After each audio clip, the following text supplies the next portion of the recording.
네, 같이 기도하시겠습니다. 사랑과 은혜가 많으신 자비로우신 하늘에 계신 하나님 아버지 감사합니다. 저희를 죄악 가운데서 구원해 주시고 주님 나라에 들어갈 수 있는 소망과 기쁨을 주시고 나머지 때를 주님 몸된 교회 안에서 주님의 인도와 보호 가운데 살아갈 수 있도록 은혜 베풀어 주신 것 진심으로 감사드립니다. 더욱 저희가 함께 모여 하나님의 말씀을 배울 수 있도록 오늘이라는 시간을 은혜 베풀어 주신 것 또한 진심으로 감사드립니다. 오늘 같이 모여 학개서를 배우는 가운데 더욱 주님께서 저에게 지혜와 총명을 주셔서 저희 각 사람이 마땅히 깨달아야 할 말씀을 일깨워 주시고 더욱 마지막 때를 살아가는 저희들에게 마땅히 주님의 기뻐하시는 자녀가 어떠한 모습인 것을 말씀 통해 깨닫게 해주시기를 간절히 원하고 바랍니다. 그로 저희 모습이 점점 주님이 기뻐하시는 자녀로서 변화되고 살아갈 수 있도록 주님 도와주시옵소서. 말씀을 대언하는 미련한 입술 또한 주님께서 함께해 주시고 도와주시기를 간절히 원하고 바랍니다. 이 한 주간에도 많은 곳에서 주님의 말씀이 증거되고 있습니다. 주님 말씀이 증거되는 곳마다 함께해 주시고 역사해 주셔서 이번에도 많은 이루어진 영혼들 주님 앞에 나와 구원함을 얻게끔 해주시고 더욱 그로 인하여 주님께 영광 돌릴 수 있도록 주님 도와주시옵소서.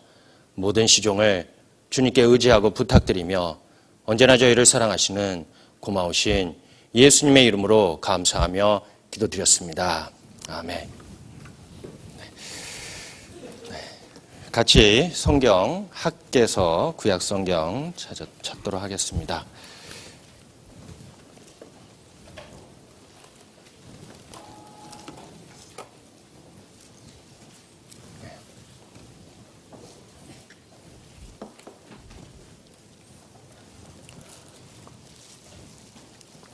학개서 1장 1절부터 11절까지 학개서 1장 1절부터 11절까지 찾으셨으면 같이 천천히 읽도록 하겠습니다.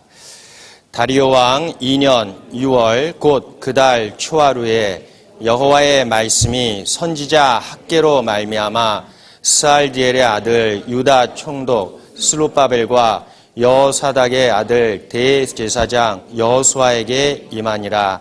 가라사대 만군의 여호와가 말하여 이르노라. 이 백성이 말하기를 여호와의 전을 건축할 시기가 이르지 아니하였다 하느니라. 여호와의 말씀이 선지자 학개에게 임하여 가라사대 이 전이 황무하였거늘 너희가 이때에 판벽한 집에 거하는 것이 가하냐. 그러므로 이제 나 만군의 여호와가 말하노니 너희는 자기 소유를 살펴볼지니라. 너희가 많이 뿌릴지라도 수입이 적으며 먹을지라도 배부르지 못하며 마실지라도 입어도 따뜻하지 못하며 일꾼이 싹쓸 받아도 그것을 구멍 뚫어진 전대에 넣음이 되느니라. 나 만군의 여호와가 말하노니 너희는 자기의 소유를 살펴볼지니라. 너희는 산에 올라가서 나무를 가져다가 전을 건축하라. 그리하면 내가 그로 인하여 기뻐하고 또 영광을 얻으리라. 나 여호와가 말하였느니라.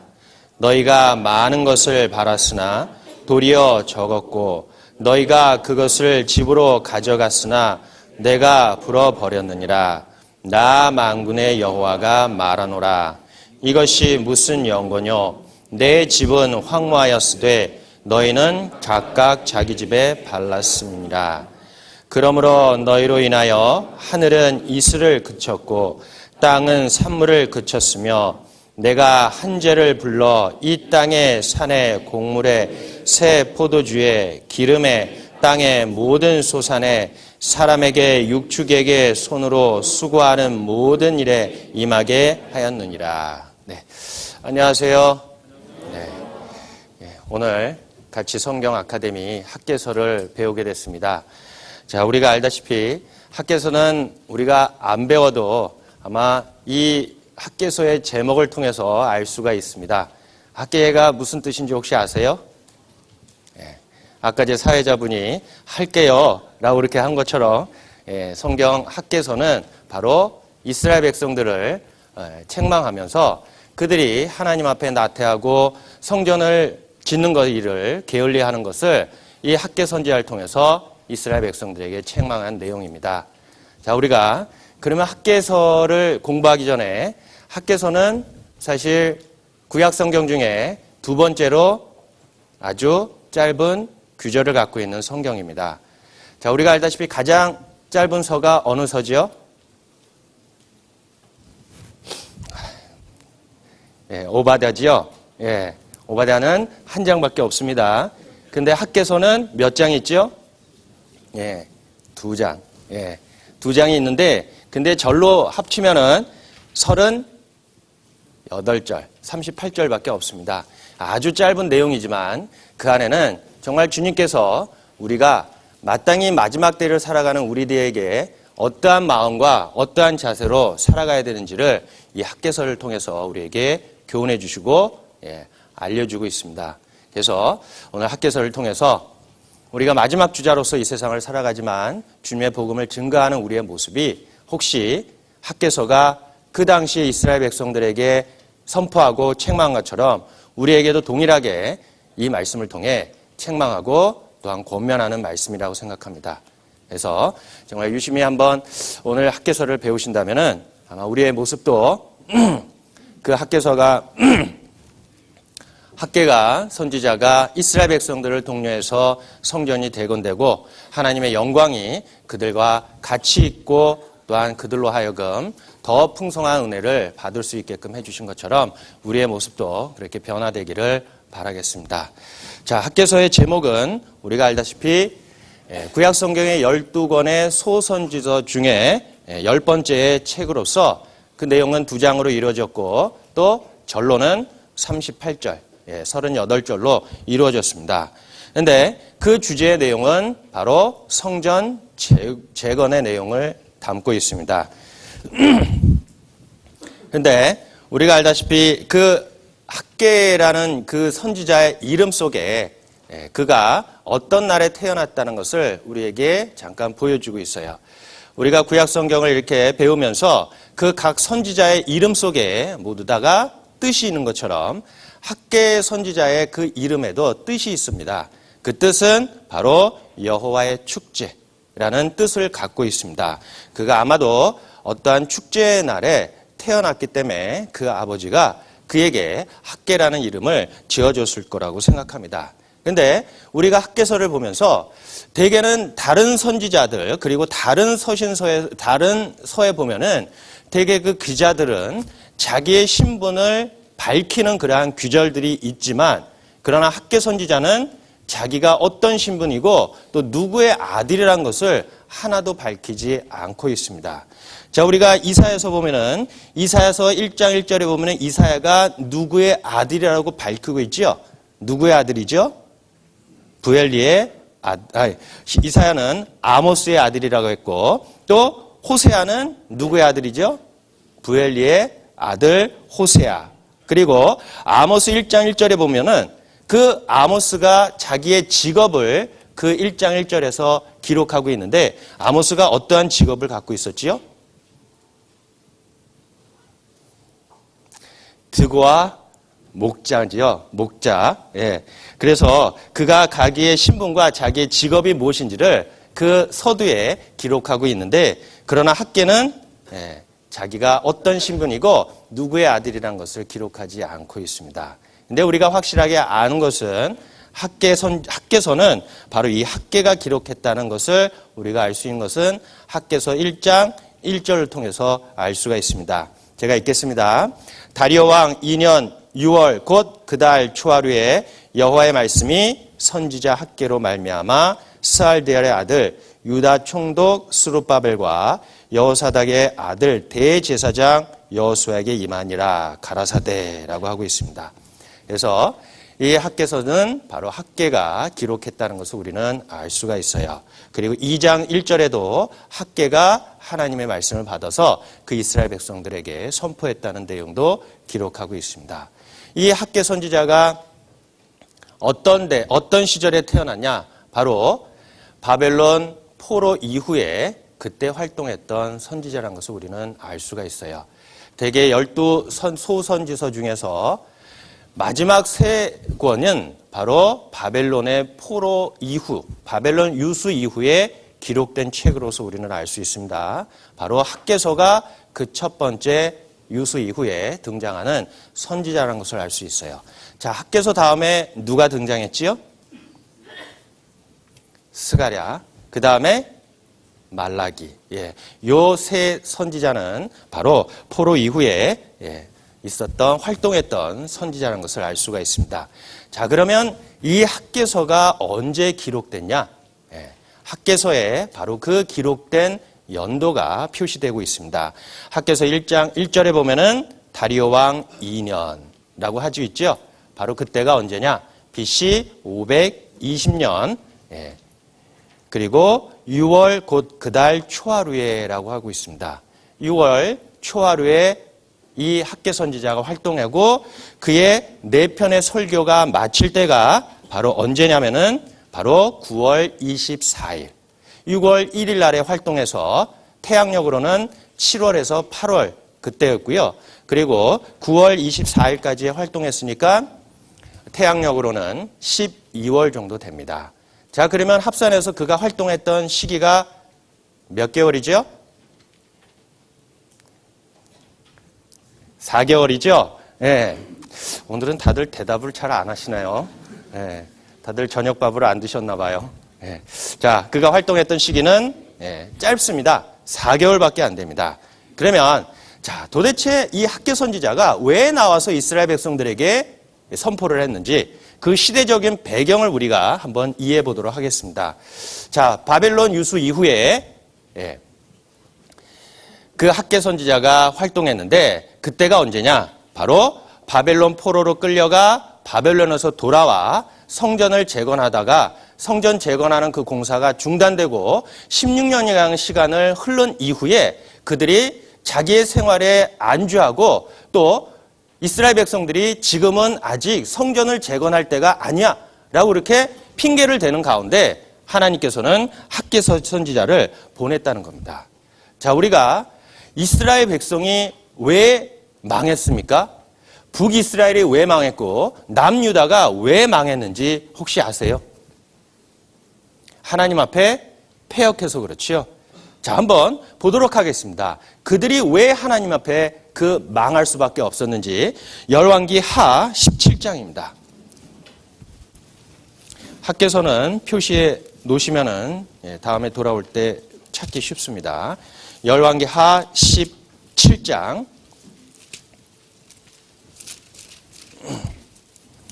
열왕기 하 17장 7절부터 19절까지 제가 천천히 읽겠습니다. 이 일은 이스라엘 자손이 자기를 애굽에서 인도하여 내사 애굽 왕 바로의 손에서 벗어나게 하신 그 하나님 여호와께 죄를 범하고 또 다른 신들을 경외하며 여호와께서 이스라엘 자손 앞에서 쫓아내신 이방 사람의 규례와 이스라엘 여러 왕의 세운 율례를 행하였음이니라. 이스라엘 자손이 가만히 불의를 행하여 그 하나님 여호와를 배역하여 모든 성읍의 망대로부터 견고한 성에 이르도록 산당을 세우고 모든 산 위에와 모든 푸른 나무 아래에 목상과 아세라상을 세우고 또 여호와께서 저희 앞에서 물리치신 이방 사람 같이 그곳 모든 산당에서 분향하며 또 악을 행하여 여호와를 경노케 하였으며 또 우상을 섬겼으니 이는 여호와께서 행치 말라 명하신 일이라. 여호와께서 각 선지자에게 각 선견자로 이스라엘과 유다를 경계하여 이르기를 너희는 돌이켜 너희 악한 길에서 떠나 나의 명령과 율례를 지키되 내가 너의 열조에게 명하고 또 나의 종 선지자들로 너에게 전한 모든 율법대로 행하라 하셨으나 저희가 듣지 아니하고 그 목을 굳게 하기를 그 하나님 여호와를 믿지 아니하던 저희 열조의 목같이 하여 여호와의 율례와 여호와께서 그 열조로 더불어 세우신 언약과 경계하신 말씀을 버리고 허무한 것을 쫓아 허망하며 또 여호와께서 명하사 본받지 말라 하신 사면 이방 사람을 본받아 그 하나님 여호와의 모든 명령을 버리고 자기를 위하여 두 송아지 형상을 부어 만들고 또 아세라 목상을 만들고 하늘의 일월 성신을 숭배하며 또 바알을 섬기고 또 자기 자녀를 불 가운데 지나가게 하며 복술과 사수를 행하고 스스로 팔려 여호와 보시기에 악을 행하여 그 노를 결박해 하였으므로 여호와께서 이스라엘의 심히 노하사 그 앞에서 제하시니 유다 지파 외에는 남은 자가 없으니라. 19절은 같이 읽도록 하겠습니다. 유다도 그 하나님 여호와의 명령을 지키지 아니하고 이스라엘 사람의 세운 율례를 행하였으므로. 자, 결론은 북이스라엘은 BC 722년에 아수르를 통해서 멸망을 당했는데 그들이 멸망한 가장 큰 이유가 무엇인지를 이 열왕기하 17장에는 자세히 기록해 주고 있어요. 그런데 먼저 멸망한 북이스라엘을 바라본 유다는 그 북이스라엘이 멸망한 이유가 무엇인지를 확실히 알면서도 그는 어떻게 했다고요? 유다도 똑같이 범했죠? 그로 인하여 남유다도 멸망하게 됐습니다. 자, 남유다가 마지막 왕이 어떤 왕이 통치했는지 혹시 아십니까? 시드기야 왕이었죠. 자, 시드기야 왕은 그가 하나님께서는 그 애굽을 의지하지 말라. 바벨론에 항복해서 그를 섬기라라고 했는데 시드기야는 하나님의 보내신 선지자 말을 듣지 않았습니다. 그로 인하여 그가 어떻게 포로 신사가 되고 그 나라가 어떻게 망했는지 또한 열왕기하 25장에 자세히 기록되어 있습니다. 열왕기하 25장입니다.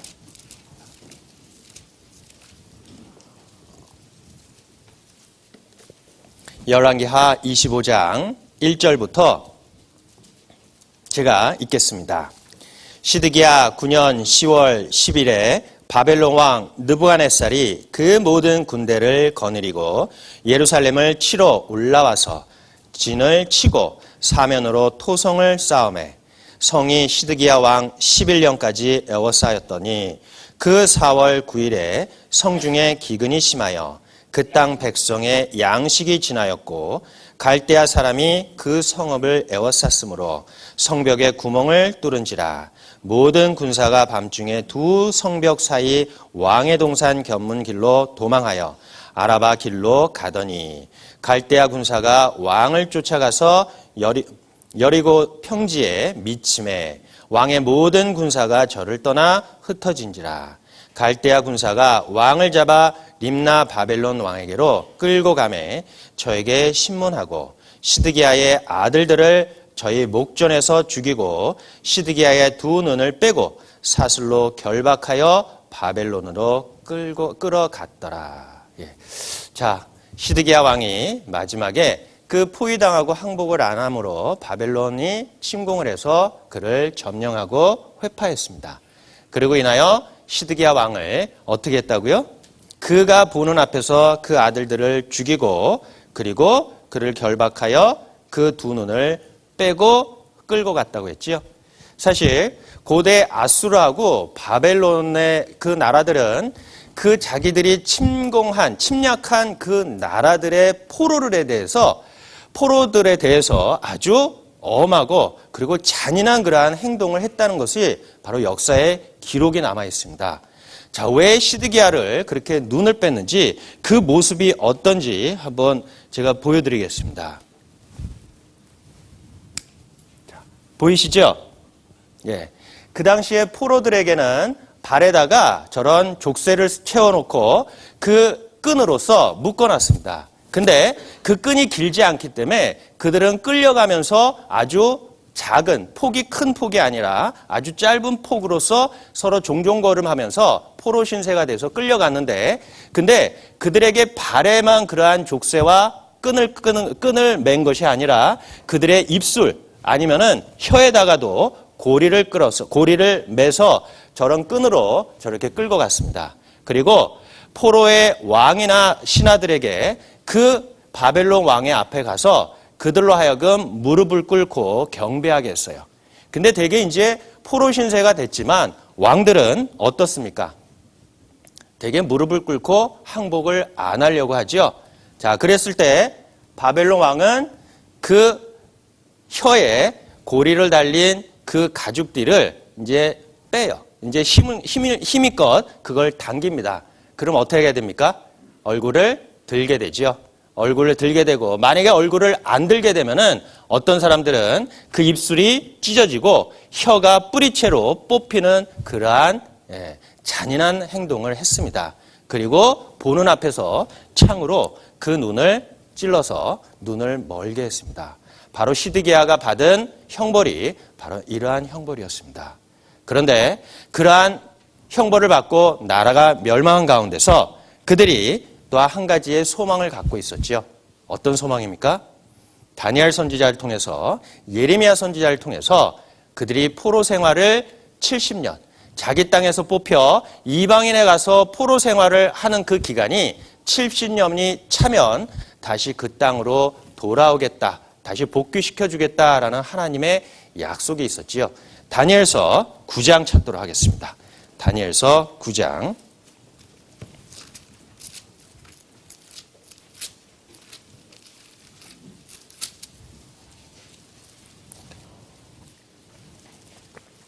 다니엘서 9장 1절 2절입니다. 구약성경 1249페이지입니다.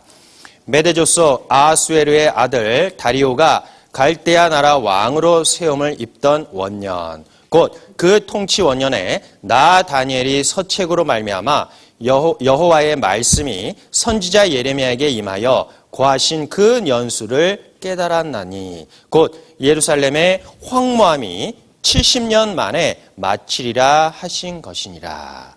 자, 다니엘이 예레미야 서책을 통해서 알게 된 것이 바로 그 서책은 예레미야가 먼저 기록한 내용입니다. 예레미야 25장을 보도록 하겠습니다. 예레미야 25장 8절입니다. 예레미야 25장 8절.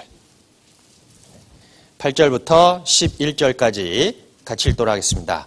그러므로 나 만군의 여호와가 이같이 말하노라. 너희가 내 말을 듣지 아니하였은즉 보라, 내가 보내어 북방 모든 족속과 내 종 바벨론 왕 느부갓네살을 불러다가 이 땅과 그 거민과 사방 모든 나라를 쳐서 진멸하여 그들로 놀램과 치솟거리가 되게 하며 땅으로 영영한 황무지가 되게 할 것이라. 내가 그들 중에서 기뻐하는 소리와 즐거워하는 소리와 신랑의 소리와 신부의 소리와 맷돌 소리와 등불이 끄쳐지게 하리니 이 온 땅이 황무하여 놀램이 될 것이며 이 나라들은 70년 동안 바벨론 왕을 섬기리라. 예. 자, 여기뿐만 아니라 예레미야 29장에도 동일하게 그들이 그 땅이 황무해서 70년이라는 세월이 흘러서 또 그들을 다시 그 땅으로 돌아오겠다는 약속이 있었어요. 그리고 역대하 36장 21절에도 이 토지가 황무하여 안식을 누리다가 그리고 70년이 지났으니라고 그 땅으로 다시 돌아온다고 그렇게 기록되고 있습니다. 그러면 자, 그 70년이 찼을 때가 언제냐? 바로 고레스 왕이 바벨론을 멸망시킨 그 해라는 것을 우리는 알 수가 있어요. 근데 자, 고레스 왕의 탄생은 이미 이사야 선지자를 통해서 미리 100년 전에 성경에 기록되어 있습니다. 고레스가 아직 태어나기 100년 전에 이미 이사야 선지자를 통해서 하나님께서 그의 도구로 고레스를 사용한다는 그러한 말씀이 기록되어 있어요. 이사야서 44장입니다. 이사야서 44장 28절입니다. 이사야서 44장 28절 찾으셨으면 같이 읽도록 하겠습니다. 고레스에 대하여 이르기를 그는 나의 목자라 나의 모든 기쁨을 성취하리라 하며 예루살렘에 대하여는 이르기를 중건되리라 하며 성전에 대하여는 이르기를 내 기초가 세움이 되리라 하는 자니라. 그리고 45장 1절부터 6절까지의 내용도 바로 하나님께서 고레스를 사용하고 그들로 하여금 또 고레스가 하나님의 도구로서 사용된다는 것을 미리 성경에 예언해 주고 있습니다. 자, 하나님께서는 성경에다가 그 사람이 낳기도 전에 100년 전에 이미 성경에 기록해 주신 것은 과연 무엇이었을까요? 바로 이스라엘 백성들에게 이 세상 우주 만물을 주관하시고 주권자가 누구라는 것을 밝히 보여주는 말씀입니다. 자, 우리가 알다시피 이 세상 주권자가 누구입니까? 바로 이 우주 만물을 창조하신 여호와 하나님이라는 것을 이스라엘 백성들에게 밝히 보여주는 말씀이에요. 욥기 12장입니다. 욥기서 12장.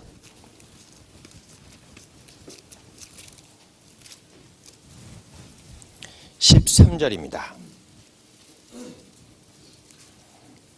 욥기 12장 13절. 찾으셨으면 같이 읽도록 하겠습니다. 지혜와 권능이 하나님께 있고 모략과 명철도 그에게 속하였나니. 자, 그리고 사무엘상 2장도 한번 보도록 하겠습니다. 사무엘상 2장 6절부터 10절까지 사무엘상 2장 6절부터 10절까지 찾으셨으면 같이 읽도록 하겠습니다.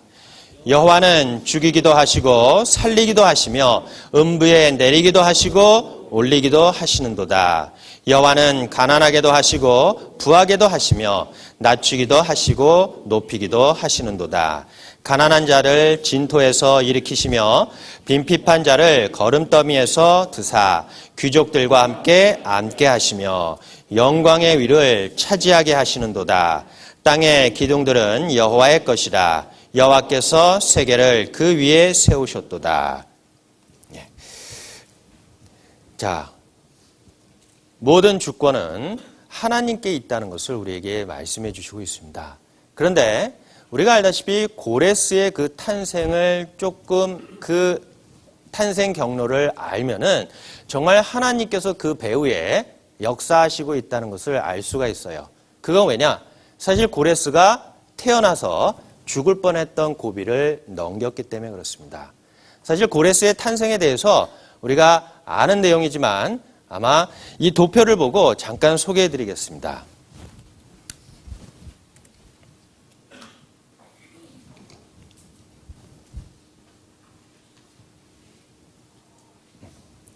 자, 바벨론 왕들의 그 이름이 있습니다. 나부콜라살, 느부갓네살, 그 다음에 에월 무로다, 그리고 마지막 왕인 벨사살 왕이 있었지요. 근데 바벨론 유수가 언제 있었던 일입니까? 대개는 느부갓네살 왕 때 대개 이스라엘을 1차 침공하고 2차 침공하고 3차 침공해서 그리고 그들로 사로잡혀간 그러한 포로 기록들이 있습니다. 1차 포로가 BC 606년에 유다 18대 왕 여호야긴 왕 4년에 느부갓네살 원년에 다니엘 등 이때 바벨론으로 많이 끌려갔죠. 그게 1차 포로입니다. 그리고 2차가 BC 597년에 여호야긴 왕이 쇠사를 묶여 바벨론에서 사망하고 유다 중산층 10,000명, 지도급 군인 7,000, 기능공 1,000 등을 끌려갔다. 에스겔 등 바벨론으로 끌려갔고 유다 제20대 마지막 시드기야 왕으로 삼았다.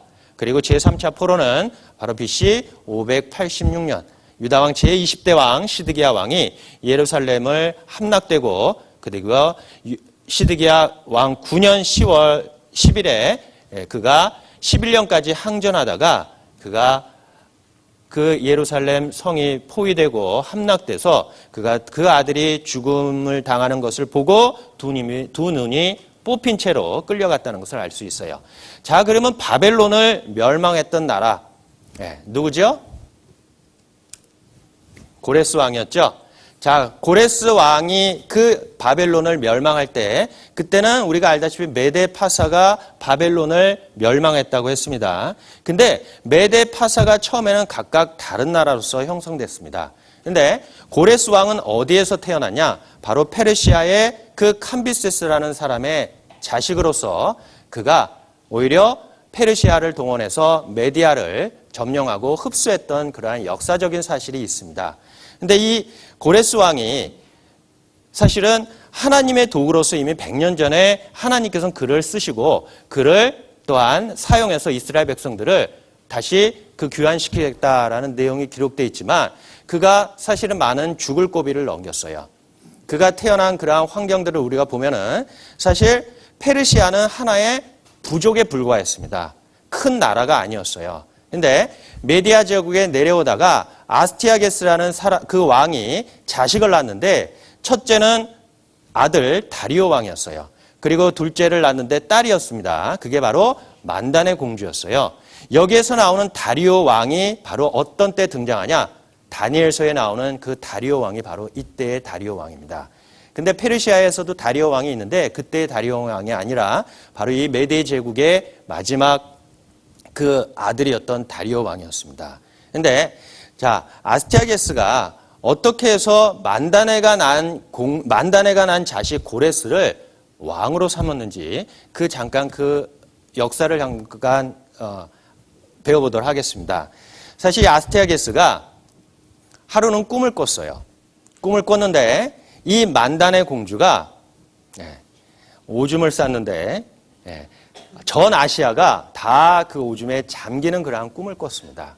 그래서 이 아스티아게스 왕이 하도 궁금해가지고 술사와 그 점쟁이에게 과연 이 꿈이 무엇이냐라고 물었는데 그 술사들이 말한 즉슨 당신의 그 딸 만단의 공주가 낳은 자식이 나중에 왕이 될 것입니다.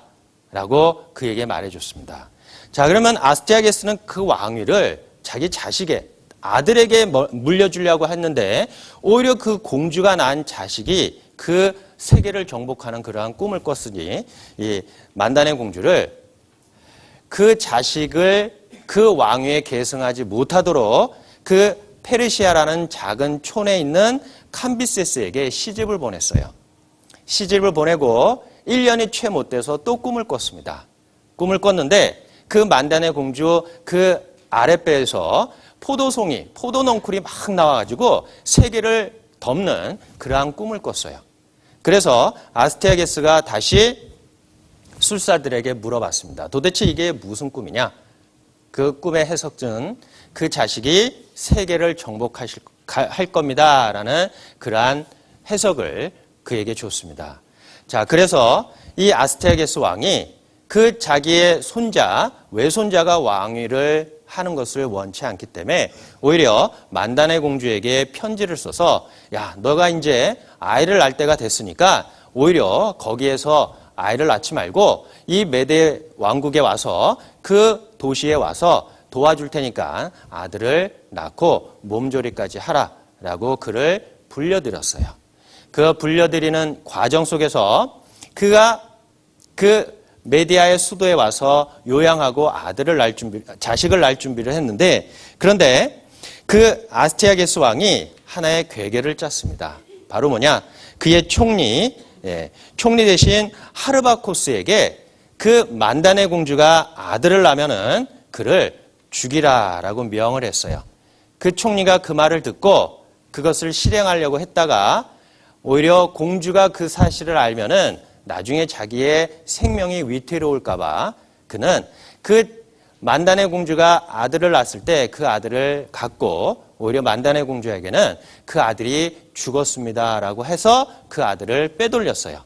그리고 그가 그 아들을 손으로 죽이지 못하기 때문에 그 하인에게 넘겨줬습니다. 그 하인에게 넘겨주면서 이 아이를 죽이라라고 했어요.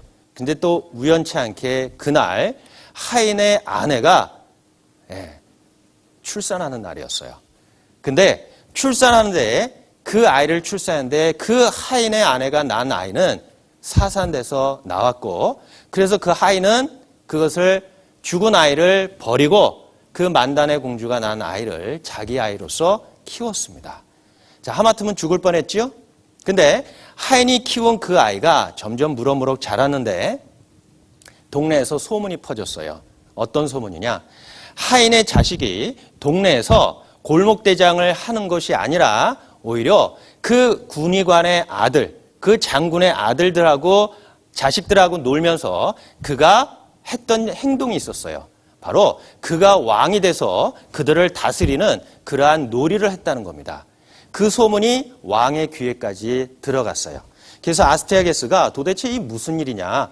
왜 이 아이가 그렇게 엄하고 아주 훈계 있게 힘있게 그 친구들을 다스리는 그러한 모습을 보면서 그를 불렀습니다. 아스테아게스가 그 아이가 도대체 누군지 한번 보도록 하자. 왜 이렇게 이 온 나라에 소문이 떠들썩하냐? 그래서 불렀습니다. 불렀는데 아스테아게스 왕이 보자마자 놀래버렸어요. 왜 놀랬을까요? 그 아이의 모습이 만단의 공주하고 똑 닮았기 때문에 그렇습니다. 그래서 깜짝 놀랐어요. 그래서 그가 총리 하르바쿠스를 불렀어요. 이 도대체 무슨 일이냐라고 물었는데 하르바쿠스가 자초지경을 말씀해 드렸죠. 이렇게 돼서 내 하인에게 줬는데 내 하인이 그날 그 아내가 자식을 낳았는데 자식이 죽어서 오히려 그 만단의 공주가 낳은 자식을 자기 자식으로 키웠습니다. 라고 했어요. 자, 그거 소문이 그 자식이 죽은 줄 알았던 만단의 공주, 그 자식이 살았다는 그 말을 듣고 다시 메대로 왔습니다. 그 와서 그 자식을 잘 키웠어요. 고레스는 그로 인해서 그 이름을 바꾸는데 그 하인의 아내의 이름을 따서 이름을 퀴리스라고 했는데 그게 바로 고레스의 이름으로 됐다는 것이죠.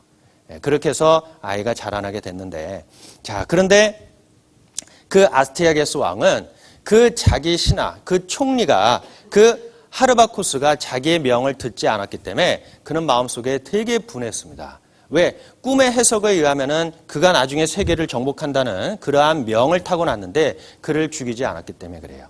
그래서 오히려 하르파코스에게 엄한 형벌을 내리고자 하루는 하르바코스, 총리 하르바코스를 만찬석에 불렀어요. 불렀는데 유달리 하르바코스 그 앞좌석에 검은 보재기로 쌓인 그 하나의 음식이 있었어요. 그래서 하르바쿠스가 야, 이거 웬 왕이 나한테 특별한 음식을 주시냐라고 기뻐해서 가서 들춰본 결과 뭐가 나왔는지 아세요? 그 아들을 바베큐 해가지고 그 식탁에 올려놨습니다. 결론은 뭐냐? 그 왕이 그 총리를 명했는데 그 총리가 말을 안 들으면 그에게 그러한 형벌을 내렸어요. 그래서 하르바쿠스는 오히려 그 모습을 보고 거의 기절할다시피 그 장소를 떠나갔습니다. 그 마음속에 자식을 죽인 그 왕에 대해서 다시는 충성된 마음이 있겠습니까? 없겠죠. 근데 고레스 왕은 점점점 이제 커서 자기가 이제 페르시아 그 지방에 이제 어느 정도 통치권을 갖게 됐어요. 근데 하르바쿠스 이 총리는 그 이후부터 고레스를 자주 만나고 그에게 서신을 보내고 그에게 많은 선물을 주기 시작했습니다. 그에게 화친을 요청했고요. 그러다가 어느 날 그에게 이러한 서신을 보냈어요.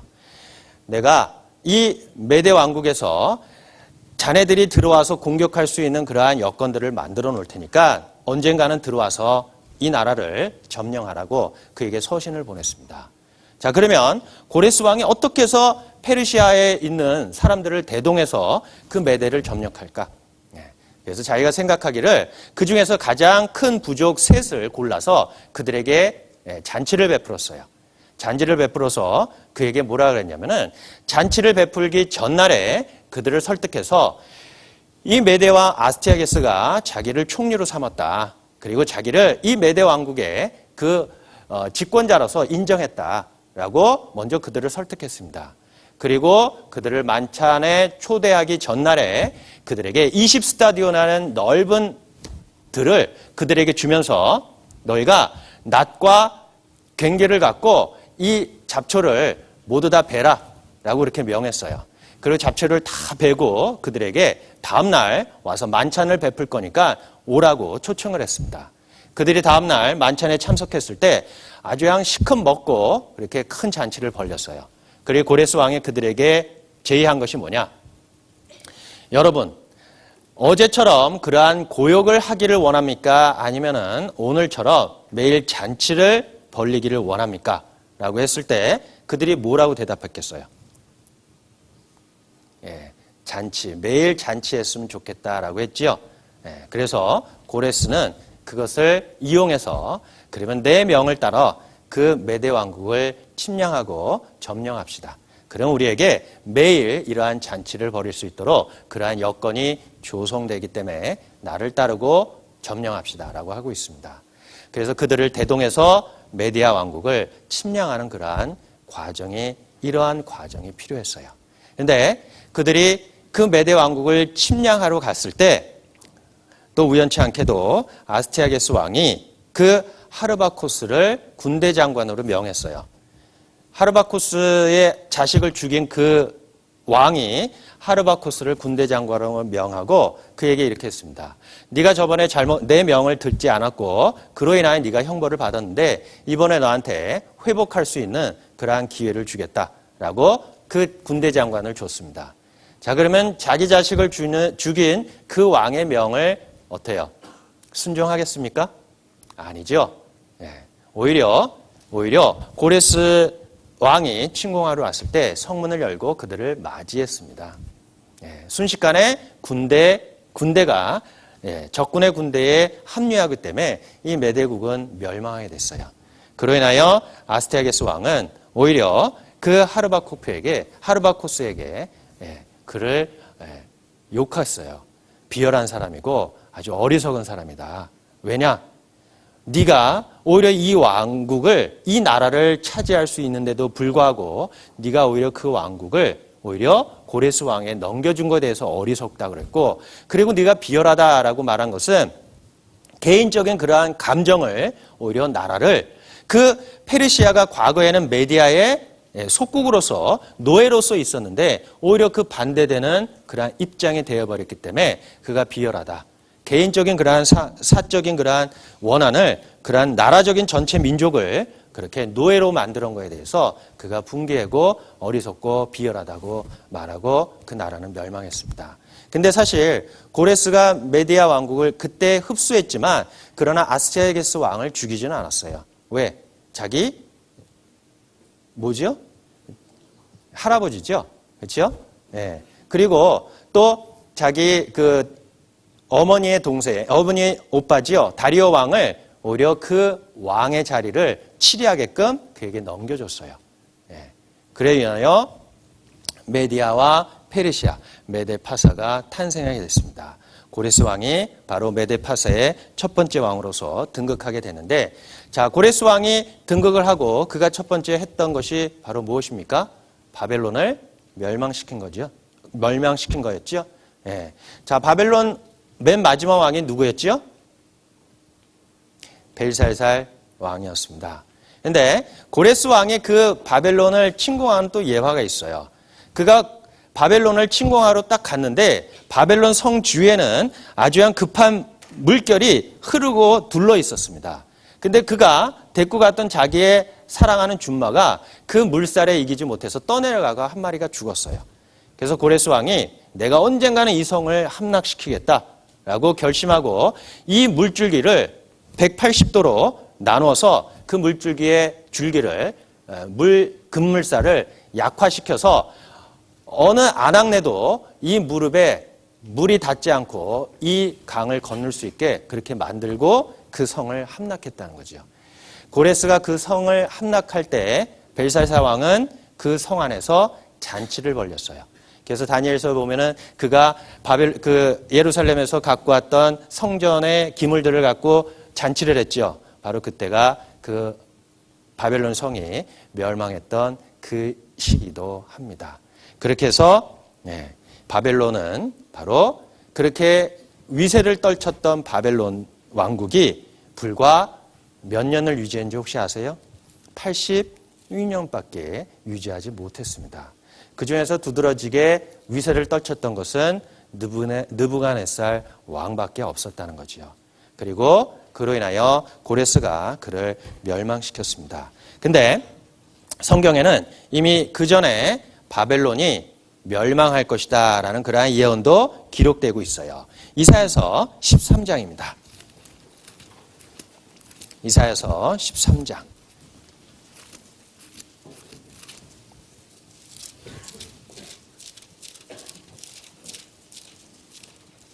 17절입니다.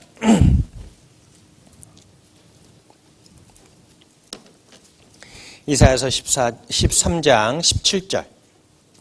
예, 찾으셨으면 같이 읽도록 하겠습니다. 보라, 은을 돌아보지 아니하며 금을 기뻐하지 아니하는 메대 사람을 내가 격동시켜 그들을 치게 하리니. 예, 자, 이미 메대 사람을 격동시켜서 그 바벨론을 치게 하리니라고 미리 예언되어 있죠. 그리고 예레미야 선지자를 통해서도 많은 곳에 바벨론의 멸망에 대해서 이미 기록되어 있습니다. 그러나 예레미야가 활동했을 때는 바벨론이 정말 막강한 나라였죠. 근데 어떻게 그 이후에 이런 일을 미리 기록해 놨을까요? 그것은 하나님의 주권과 이 세상 우주 만물과 그 역사의 배후에는 우주 만물을 창조하신 하나님이 계시다는 것을 보여주고 있기 때문에 그렇습니다. 자, 그러면 바로 이 학개 선지자는 언제 그러면 활동했냐? 그러한 역사적인 사건들이 다 흘러 고레스 왕은 이스라엘 백성들에게 그 나라로 돌아가라는 명을 내렸지요. 그리고 그들이 돌아갔을 때 그 성전을 재건하라는 모든 물자들을 제공해 주겠다라는 호의를 베풀었습니다. 고레스 왕이 왜 그러한 호의를 베풀었는지는 그가 아마 모든 침략국에게 그 민심을 사기 위해서 그런 것도 있지만 유달리 이스라엘 백성들에게 그러한 큰 호의를 베푼 것은 한 가지 이유가 있었어요. 그건 왜냐? 사실 고레스 왕이 그 메디아를 흡수합병하고 또 바벨론을 침공하고 멸망시키는 가운데 그가 또한 계속해서 그 나라를 확장시키는 그러한 전쟁을 벌이는 가운데 남쪽으로 내려가다가 팔레스타인, 이스라엘을 점령하는 그러한 일이 있었어요. 근데 이스라엘을 점령하는 그 때에 그 땅에 침공했을 때 오히려 이스라엘 백성들은 저항하지를 않았습니다. 오히려 대문을 활짝 열고 그를 환영했어요. 왜 환영했을까요? 이미 고레스는 성경에 예언된 대로 100년 전에 이미 그에 대해서 예언되어 있었기 때문에 그래요. 그래서 그들은 바벨론의 포로로 잡혀가서 그 이후부터 그들은 오히려 우상 섬기는 것을 버리고 성경을 더욱 연구하게 됐죠.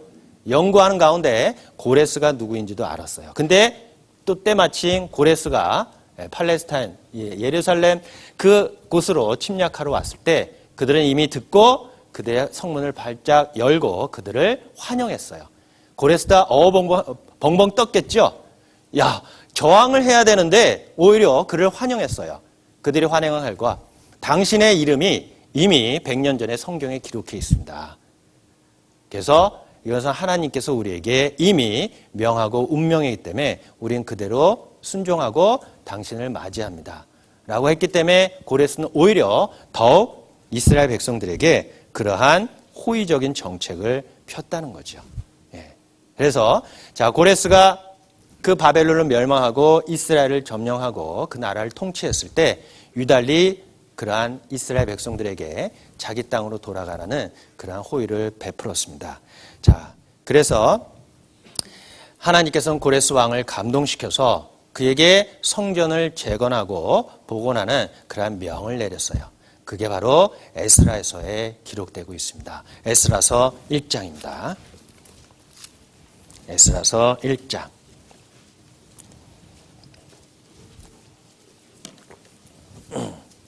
1장 1절부터 4절까지 에스라 1장 1절부터 4절까지 찾으셨으면 같이 읽도록 하겠습니다.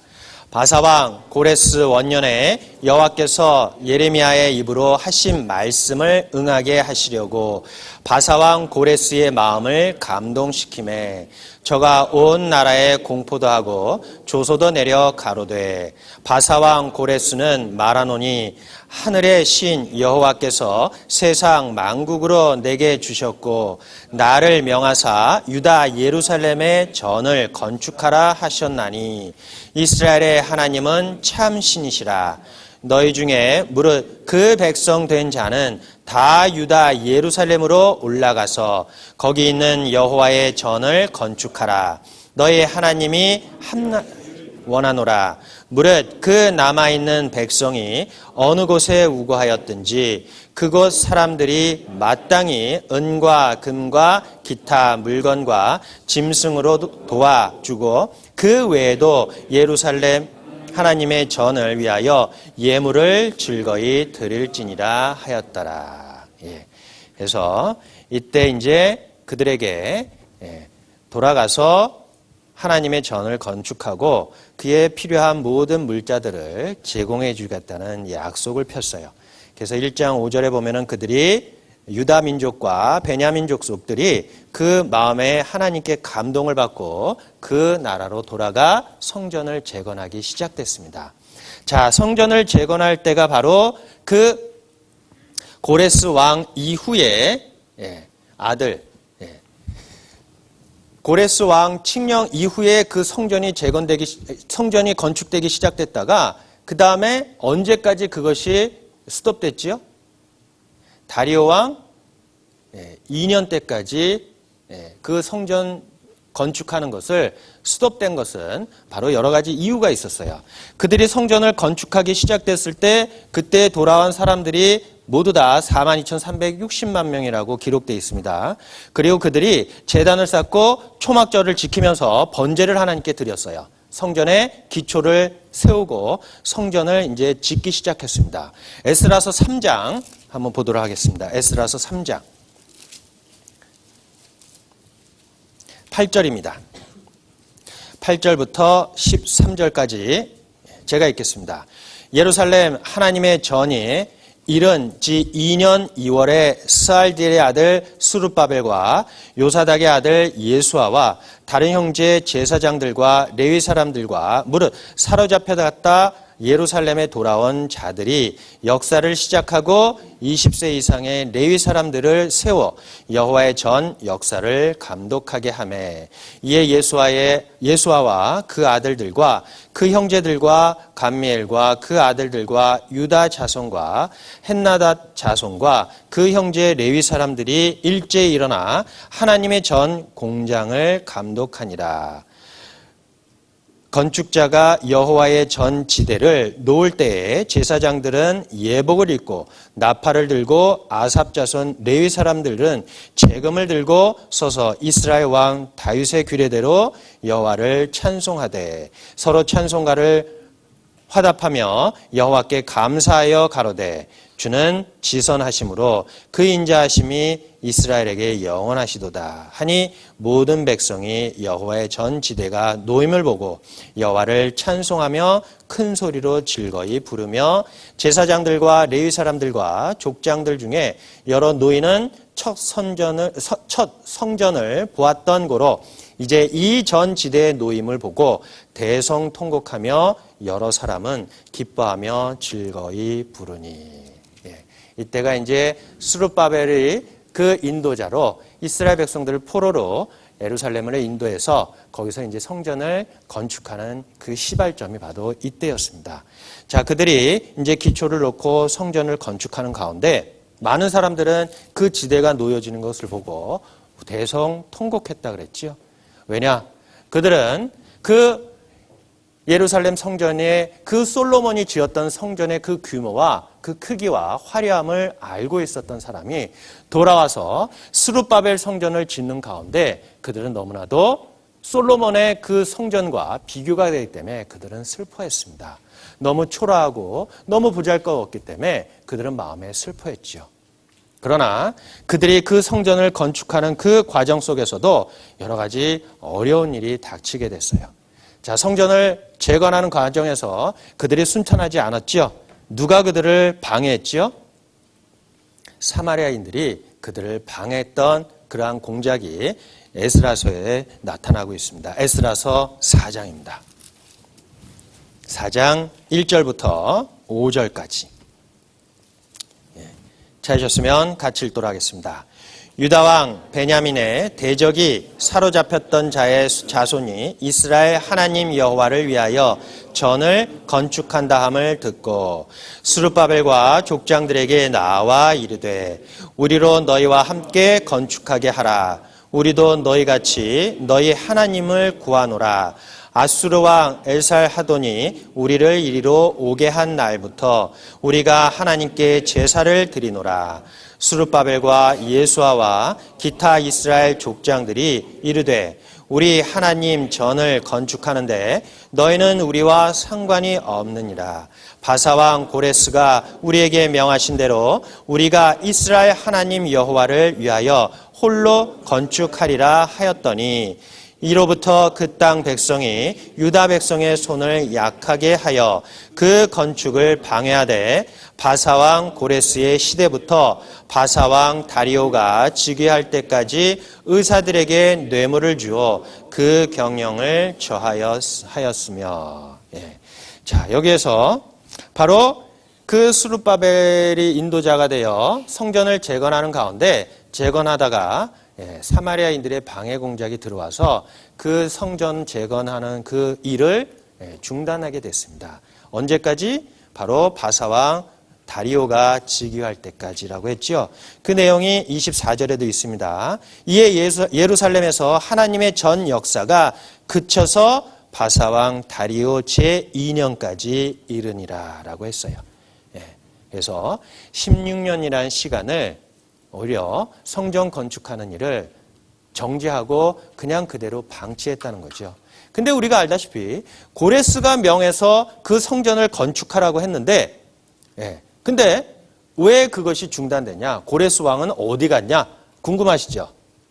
사실 고레스는 그 나라를 점령하고 그 바벨론을 점령하고 그 나라의 왕으로서 그 자리에 있었던 것이 아니라 고레스 왕은 수중에 바벨론 왕을 넣고 그리고 그는 계속해서 동쪽으로 인도 그리고 서쪽으로 소아시아 그리고 남쪽으로 팔레스타인하고 애굽 지방을 두루 다니면서 계속해서 정복 활동을 했다는 겁니다. 그렇기 때문에 그 나라에 나는 치리자를 두었고 그 나라를 통치하게끔 했어요. 그래서 다니엘서 6장에 보면은 그 도를 관리하는 사람들이 꽤 많고 그 나라의 셋째 치리자로 다니엘을 세운다 그랬죠. 첫 번째는 누구냐? 고레스였어요. 그 다음에는 다리오. 고레스는 계속해서 정복 활동을 계속해서 갔다는 겁니다. 근데 아쉽게도 그가 530년에, BC 530년에 북방으로 침략을 가다가 깊숙이 너무 들어가는 바람에 거기서 그 유목민족들과 전투를 하다가 전사를 했어요. 전사를 해버렸어요. 그래서 고레스는 바로 전사하고 그 아들 후계자 캄비세스가 그 나라를 통치하게 됐습니다. 그래서 여기 보시면은 고레스 왕이 있죠. 고레스 왕 그 아들 캄비세스가 왕위를 이제 이어가게 됐어요. 그리고 그 중에서도 그 동생 스메리디스, 그 동생 캄비세스의 동생 스메리디스가 반란을 일으켰어요. 그래서 캄비세스 2세가 그 자기 동생 스메리디스를 죽였습니다. 그리고 캄비세스도 계속해서 원정 활동을 했는데 정복 활동을 했는데 그가 에디오파에 가서 정복 활동을 하다가 들리는 소문에 국내에서 너무나도 많은 반란을 일으켰어요. 그가 돌아오는 중에 고국에 돌아오면 자기가 죽임을 당할 것을 알고 그는 돌아오는 중에 그가 자살을 하고 그 후계자로서 바로 아스티아게스, 바로 다리오 1세가 그 왕을 계승해서 바로 페르시아 왕이 됐다는 겁니다. 바로 그때 바로 이 학개가 이스라엘 백성들을 독려해서 성전을 재건하라라고 했던 활동 시기가 바로 이때예요. 자, 우리가 여기서 잠깐 보시면 이 다리오 왕 1세죠. 그 다음에 그 다음에 나타난 왕이 아하수에르 왕이었어요. 그래서 우리가 에스더에서에 나오는 아하수에르 왕이 바로 이때 이 페르시아 나라를 다스렸던 왕이라는 것을 알 수 있어요.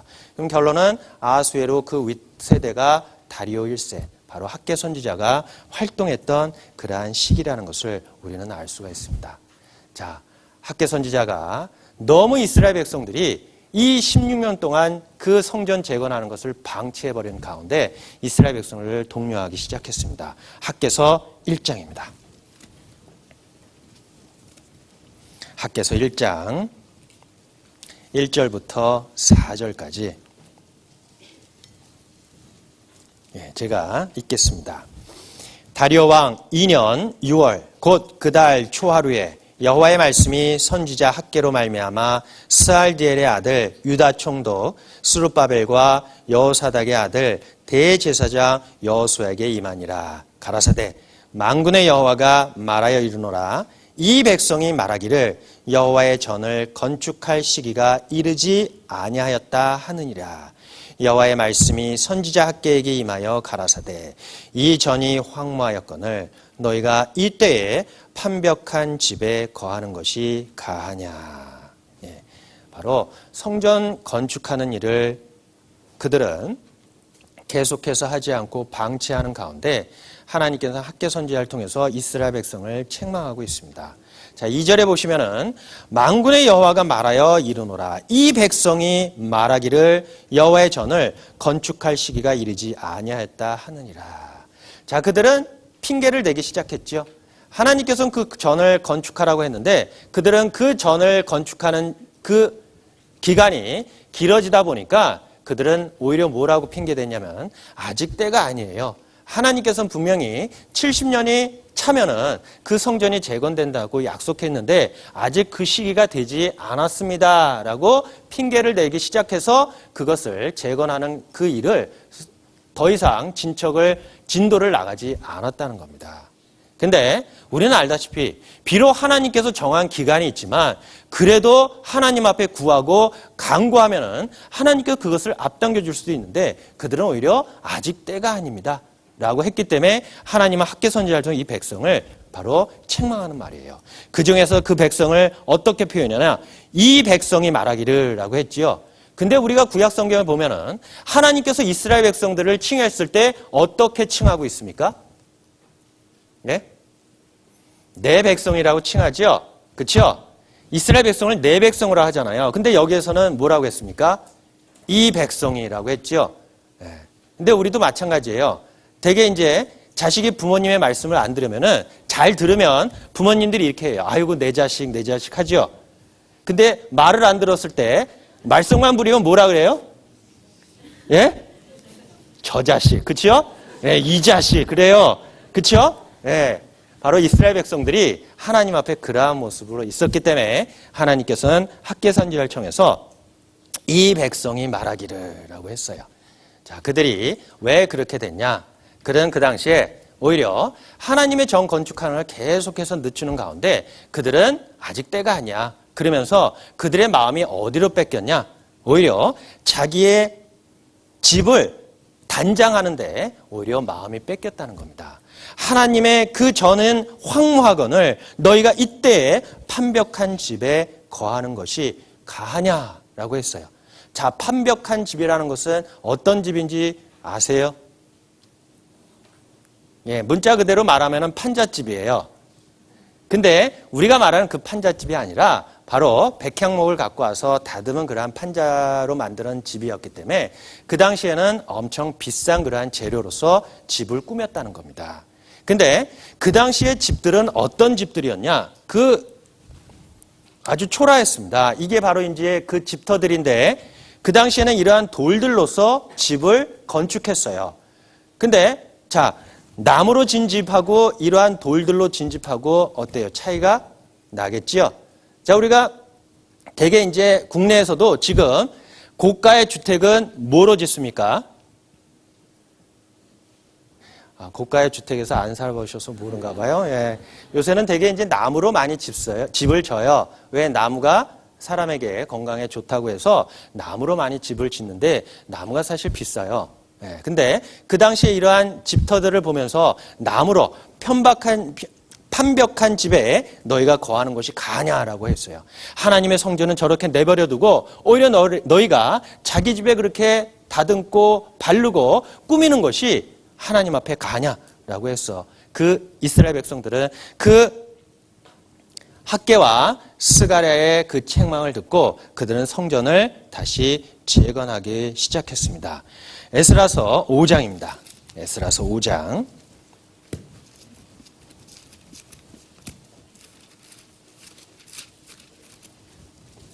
에스라서 5장 1절입니다.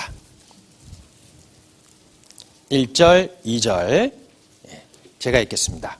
선지자들 곧 선지자 학개와 이도의 손자 스가랴가 이스라엘 하나님의 이름을 받들어 유다와 예루살렘에 거하는 유다 사람들에게 예언하였더니 이에 스알디의 아들 수룹바벨과 요사닥의 아들 예수아가 일어나 예루살렘 하나님의 전 건축하기를 시작하매 하나님의 선지자들이 함께하여 돕더니.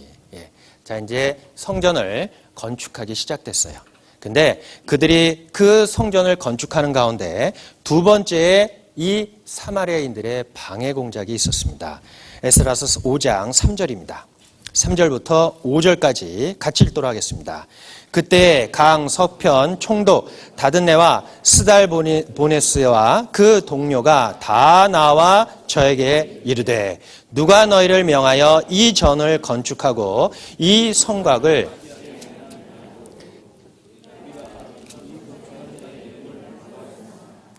하나님이 돌아보셨으므로 저희가 능히 역사를 패하게 못하고 이 일을 다리오에게 고하고 그 답조가 오기를 기다렸더라. 다시 항소를 했죠.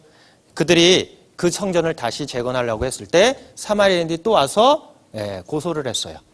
그 전을 건설하지 말게끔 했는데 그들의 항소가 오히려 그 이스라엘 백성들에게 다리오 왕에게 다시 재항소를 올렸습니다. 아닙니다. 고레스 왕이 우리에게 명하고 고레스 왕이 우리에게 모든 물자를 제공해 주고 그 전을 건축하라고 명했습니다. 라고 항소를 올렸어요. 바로 그 6절부터 13절의 말에 바로 이스라엘 백성들이 항소를 올리는 그러한 내용입니다.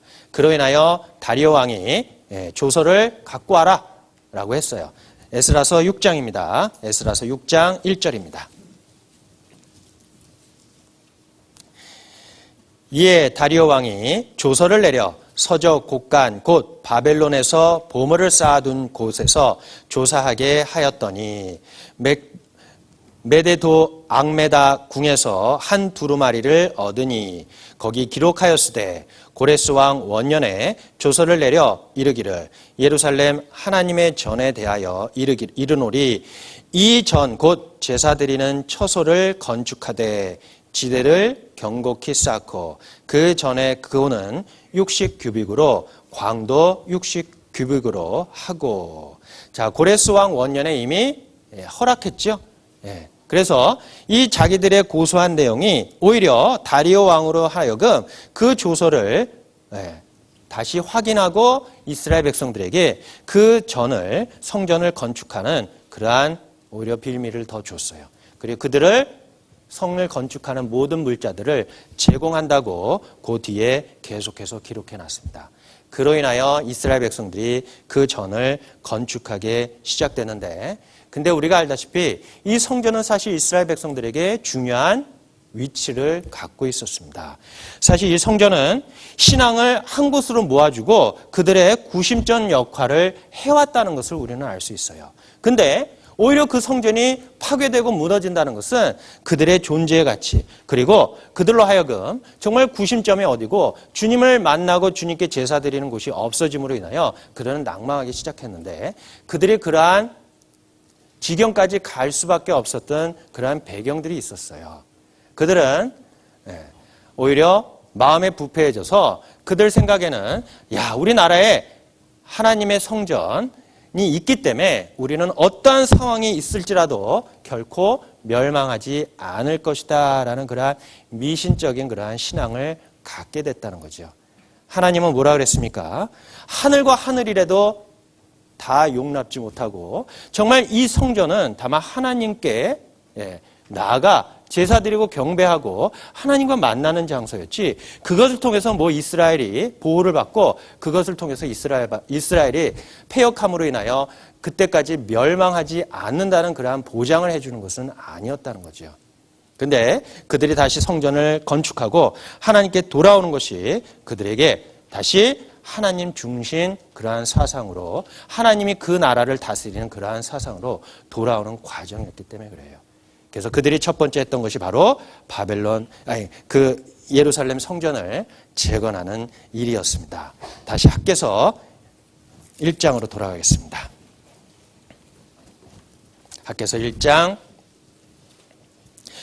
5절부터 10절까지 찾으셨으면 같이 읽도록 하겠습니다.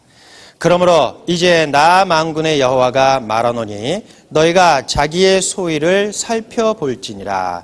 너희가 많이 뿌릴지라도 수입이 적으며 먹을지라도 배부르지 못하며 마실지라도 흡족하지 못하며 입어도 따뜻하지 못하며 일꾼의 싹쓸 받아도 그것을 구멍 뚫어진 전대에 넣음이 되느니라. 나 만군의 여호와가 말하노니 너희는 자기의 소위를 살펴볼지니라. 너희는 산에 올라가서 나무를 가져다가 전을 건축하라. 그리하면 내가 그로 인하여 기뻐하고 또 영광을 얻으리라. 나 여호와가 말하였느니라. 너희가 많은 것을 바랐으나 도리어 적었고 너희가 그것을 집으로 가져갔으나 내가 불어 버렸느니라. 나 만군의 여호와가 말하노라. 이것이 무슨 영거뇨? 그 집은 황무하였으되 너희는 각각 자기 집에 발랐음이니라. 그러므로 너희로 인하여 하늘은 이슬을 그쳤고 땅은 산물을 그쳤으며 내가 한재를 불러 이 땅의 산에 곡물에 새 포도주에 기름에 땅의 모든 소산에 사람에게 육축에게 손으로 수고하는 모든 일에 임하셨느니라. 자, 그들이 또한 너희의 자기의 소유를 살펴봐라. 하나님께서는 그 학개 선지자를 통해서 야, 만군의 여호와가 말하노라. 너희는 자기의 소유를 살펴봐라. 너희가 돈을 벌고 지금 사정이 안 돼서 성전을 건축하지 못한다고 너희가 돈을 벌고 먼저 우선순위를 너희가 생각지 않고 너희의 모든 육신적인 것을 생각했을 때 한번 봐라. 너희가 많이 뿌리지라도 수입이 적게 들어올 것이고 많이 먹어도 배부르지 못하고 마실지라도 흡족하지 못하고 너희가 많은 돈을 받았지만 그러나 그 전대에 구멍을 뚫어서 그 소유를 없어지게 한다라고 하나님께서 그들에게 말하고 있습니다. 그렇기 때문에 그들이 우선적으로 해야 될 것은 뭐였습니까? 먼저 그의 나라와 그의 의를 구하라. 그리하면 이 모든 것이 더하시리라라는 그 말씀을 그들은 믿지 않았다는 거죠. 하나님께서는 이스라엘 백성들에게 너희가 먼저 우선적으로 해야 될 일이 무엇이냐? 너희는 지금의 환경적인 것 그리고 경제적인 것을 탓함으로 인하여 하나님의 일을 게을리하고 우선적으로 해야 되는 것을 그의 영광을 위해서 먼저 일을 해야 되는데 그렇지 않고 너희가 이 핑계 저 핑계 대면서 오히려 그것을 방치함으로 인하여 너희가 비록 부하게 되려지만 하나님께서 주셨냐? 아니라는 거죠. 그래서 이스라엘 백성들은 이렇게 책망하고 있습니다. 너희가 이렇게 하면 너에게 이러한 모든 것을 줄 것이다 라고 했는데 그들은 듣지 않았기 때문에 오히려 그들의 생활은 점점 더 안 좋아지는 그러한 상황으로 됐다는 것이지요. 자, 그런 가운데서 학개와 스가랴가 그들에게 선포했는 가운데 그들은 그 말을 듣는 가운데 그 마음들이 흥분되고 오히려 하나님의 전을 건축하는 그러한 마음이 생겼어요. 그때가 바로 24일이라는 시간이 걸렸다는 겁니다. 학개서 1장 12절입니다. 12절부터 15절까지 같이 읽도록 하겠습니다. 스알디엘의 아들 술룹바벨과 여호사닥의 아들 대제사장 여호수아와 남은 바 모든 백성이 그 하나님 여호와의 목소리와 선지자 학개의 말을 청종하였으니 이는 그들의 하나님 여호와께서 그를 보내셨음을 인함이라. 백성이 다 여호와를 경외하며 이때 여호와의 사자 학개가 여호와의 명을 의지하여 백성에게 고하여 이르되 나 여호와가 말하노래 내가 너희와 함께하노라 하셨느니라 하니라. 여호와께서 스알디엘의 아들 유다 총독 스룹바벨의 마음과 여호사닥의 아들 대제사장 여호수아의 마음과 남은 바 모든 백성의 마음을 흥분시키매 그들이 와서 만군의 여호와 그들의 하나님의 전 역사를 하였으니 때는 다리오 왕 2년 6월 24일이었더라. 예. 자, 그들이 이제 시작할 때가 며칠이라고 했죠? 6월 24일. 자, 학개 선지자가 처음에 이제 소명을 받고 이스라엘 백성들에 선포했을 때가 6월 곧 그달 초 하루였지요. 자, 24일이란 짧은 시간 속에 그들의 마음이 이제 동에서 그 성전 건축하는 거에 동참하게 됐다는 거죠. 우리도 마찬가지입니다. 정말 그 마음을 열어주신 분이 바로 하나님이라는 거죠. 왜? 이미 그 성전을 건축하고 완공될 날이 하나님께서 정하신 70년이 거의 다 가까이 왔기 때문에 그래요. 마지막 때도 마찬가지입니다. 하나님께서 예루살렘과 사마리아와 땅끝까지 내 증인이 되리라 라고 했습니다. 마지막 때가 되면 될수록 하나님의 복음이 더욱 힘있게 전파되는 것이 바로 그때가 이미 찼다는 것을 우리에게 명한 것처럼 우리의 마음을 동하게 해주고 또 주님의 복음을 위해 헌신하며 살아갈 수 있도록 마음을 또한 하나님께서 동해 주시고 감동해 주신다는 것을 우리는 알 수 있어요. 그 중에서도 바울 사도가 전도하는 가운데 그 빌립보에 누구의 마음을 열어주셨다고 그랬습니까? 루디아의 마음을 열어서 바울이 말한 그 말씀을 청종하게 하고 구원을 받게 해주셨다는 거죠. 그리고 하나님께서 이스라엘 백성들에게도 그 마음을 열어주셨다는 겁니다. 자, 그래서 그들은 그 건축을 시작하게 됐어요. 근데 그 건축이 너무나도 초라했다는 것을 우리에게 또한 기록해주고 있어요. 학개서 2장입니다. 2장 1절부터 2장 1절부터 9절까지 같이 읽도록 하겠습니다. 7월 곧 그달 21일에 여호와의 말씀이 선지자 학개에게 임하니라. 가라사대 너는 스알디엘의 아들 유다 총독 스룹바벨과 여호사닥의 아들 대제사장 여호수아의 남은 백성에게 고하여 이르라. 너희 중에 남아있는 자 곧 이전 영광을 본 자가 누구냐? 이제 이것이 너에게 어떻게 보이느냐? 이것이 너희 눈에 보잘것이 없이 아니하냐? 그러나 나 여호와가 이르노라. 스룹바벨아 스스로 굳세게 할지어다. 여호사닥의 아들 대제사장 여호수아야 스스로 굳세게 할지어다. 나 여호와의 말이니라. 이 땅 스스로 굳세게 하여 내가 너희와 함께 하노라. 만군의 여호와의 말이니라. 너희가 애굽에서 나올 때에 내가 너희와 언약한 말과 나의 신이 오히려 너희 중에 머물러 있나니 너희는 두려워하지 말지어다. 나 만군의 여호와가 말하노라. 조금 있으면 내가 하늘과 땅과 바다의 육지를 진동시킬 것이요 또한 만국을 진동시킬 것이며 만국의 보배가 이르리니 내가 영광으로 이전에 충만케 하리라. 만군의 여호와의 말이니라. 은도 내 것이요 금도 내 것이니라. 만군의 여호와의 말이니라. 이전에 나중 영광이 이전 영광보다 크리라. 만군의 여호와의 말이니라. 내가 이곳에 평강을 주리라. 만군의 여호와의 말이니라. 예.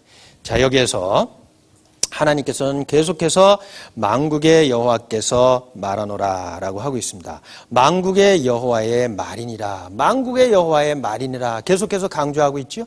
결론은 뭐냐? 하나님께서 그들을 도와주시고 우주 만물을 창조하시어 주권자가 그들과 함께 있기 때문에 너희는 그 일을 하는데 겁내지 말고 그대로 하라 라고 하고 있습니다. 자, 우리가 비록 이스라엘 백성들이 그 성전을 보고 정말 과거의 솔로몬의 성전에 비해서 너무나도 초라하고 정말 슬퍼하는 그러한 광경이었지만 하나님께서는 그 외모를 보지 말고 하나님께서 너희와 함께하고 너희를 도와주는 것에 대해서 기뻐하라고 했습니다. 사실 우리에게도 마찬가지죠. 정말 임마누엘의 하나님, 어디 먼 데 계신 것이 아니라 우리 안에 계시고 우리와 함께 하시는 주님께서 우리를 도와주시고 하시기 때문에 우리에게 주님의 그 일을 하는 가운데 겁내지 말아라 라고 이 이스라엘 백성들에게 격려하고 독려하는 말입니다. 구약의 이삭도 마찬가지고 야곱도 마찬가지였죠. 그들은 겁에 질렸을 때 그들이 힘내서 다시 일어나서 나아갈 수 있었던 것은 뭐였습니까?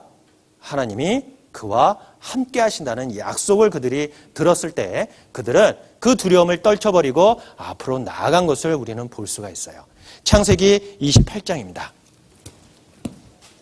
창세기 28장 10절부터 17절까지 같이 읽도록 하겠습니다. 야곱이 브엘세바에서 떠나 하란으로 향하여 가더니 한 곳에 이르러는 해가 진지라 거기서 유숙하려고 그곳 한 돌을 취하여 베개하고 거기 누워 자더니 꿈에 본즉 사닥다리가 땅 위에 섰는데 그 꼭대기가 하늘에 닿았고 또 본즉 하나님의 사자가 그 위에 오르락 내리락 하고 또 본즉 여호와께서 그 위에 서서 가라사대 나는 여호와니 너희 조부 아브라함의 하나님이요 이삭의 하나님이라. 너 누운 땅을 내가 너와 네 자손에게 주리니 네 자손이 땅에 티끌같이 되어서 동서남북에 편만할지며 땅의 모든 족속이 너와 네 자손을 인하여 복을 얻으리라. 내가 너와 함께 있어 내가 어디로 가든지 너를 지키며 너를 이끌어 이 땅으로 돌아오게 할지라. 내가 내게 허락한 것을 다 이루기까지 너를 떠나지 아니하리라 하신지라.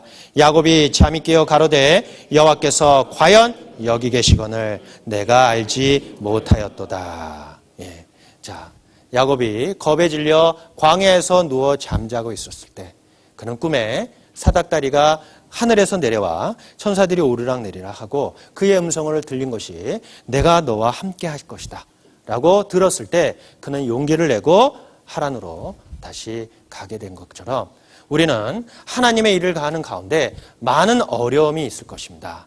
그러나 하나님께서 이스라엘 백성들에게 또 우리에게 약속하신 것이 뭐였습니까?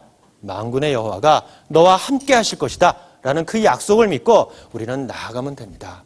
스룹바벨과 학개가 그 이스라엘 백성들을 대동하고 그 성전을 건축했을 때 많은 어려움이 있었지만 하나님께서는 약속해 주셨어요. 그들과 함께 해주신다고. 스가랴서 4장입니다. 스가랴서 4장.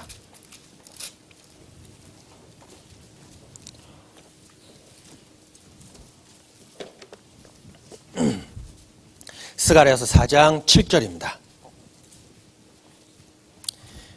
구약성경 1316페이지입니다. 찾으셨으면 같이 읽도록 하겠습니다. 큰 산아 내가 무엇이냐 내가 스룹바벨 앞에서 평지가 되리라.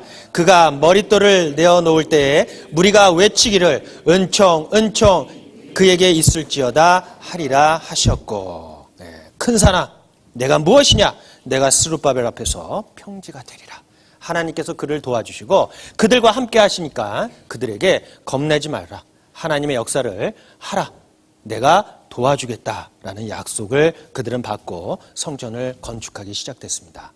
그러나 그들이 또한 성전을 건축하는 가운데 그들이 낭만한 것이 너무 초라한 그러한 성전의 모습을 보고 그들은 슬퍼했다는 거죠. 그러나 하나님께서는 그들에게 권면하는 말이 뭐였습니까? 그의 규모를 보지 말아라. 비록 그 솔로몬의 성전보다는 볼품없지만 그러나 내가 너희와 함께 하실 것이다. 근데 세상은 어떻습니까? 세상에서는 겉을 많이 보게 되지요. 하나님께서는 겉이 아니다. 외모가 아니다. 과연 누가 그 안에 있냐? 누가 너희와 함께 했느냐라는 것이 중요하다라고 말하고 있습니다. 세상은 외모를 보지만 하나님께서는 뭘 보신다 그랬죠? 마음을 보신다 그랬습니다. 마찬가지입니다. 우리와 함께 하신 주님, 정말 그분이 능력이 있기 때문에 우리가 그 능력을 받고 하나님의 일을 할 수 있다는 거죠. 내게 능력 주시는 자 안에서 내가 모든 것을 할 수 있냐. 나와 함께 하시는 분이 누구냐. 그게 문제라는 거죠. 그래서 하나님께서는 뭘 말씀해 주시고 있어요. 정말 그 보배가 나중에 너에게 임할 것이다. 예수 그리스도가 너에게 임할 것이다. 라는 것을 그들에게 약속으로 주셨어요. 고린도후서 4장입니다. 고린도후서 4장 7절입니다.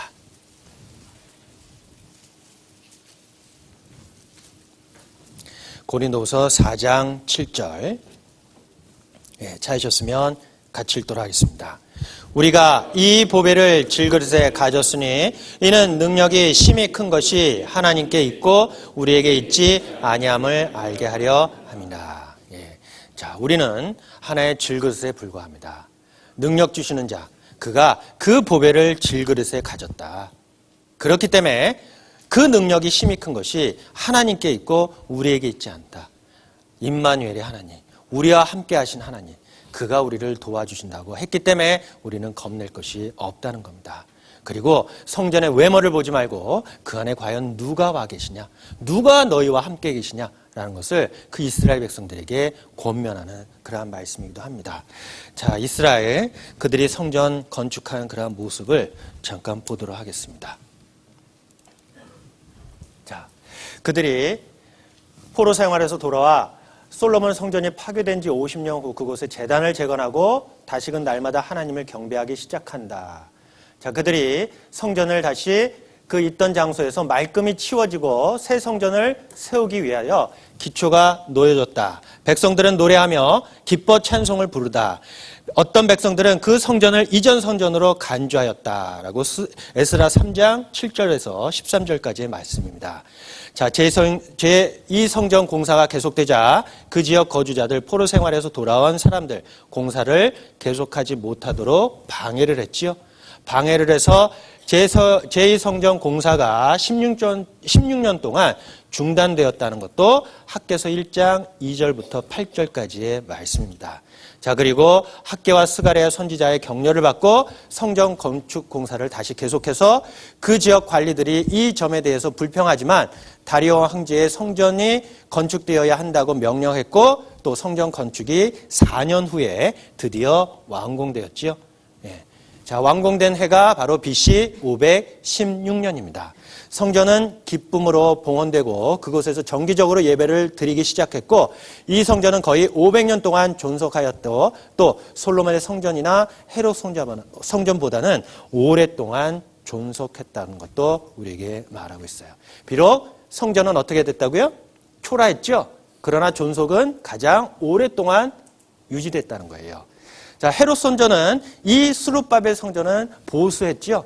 더 보수해가지고 헤롯 성전을 했습니다.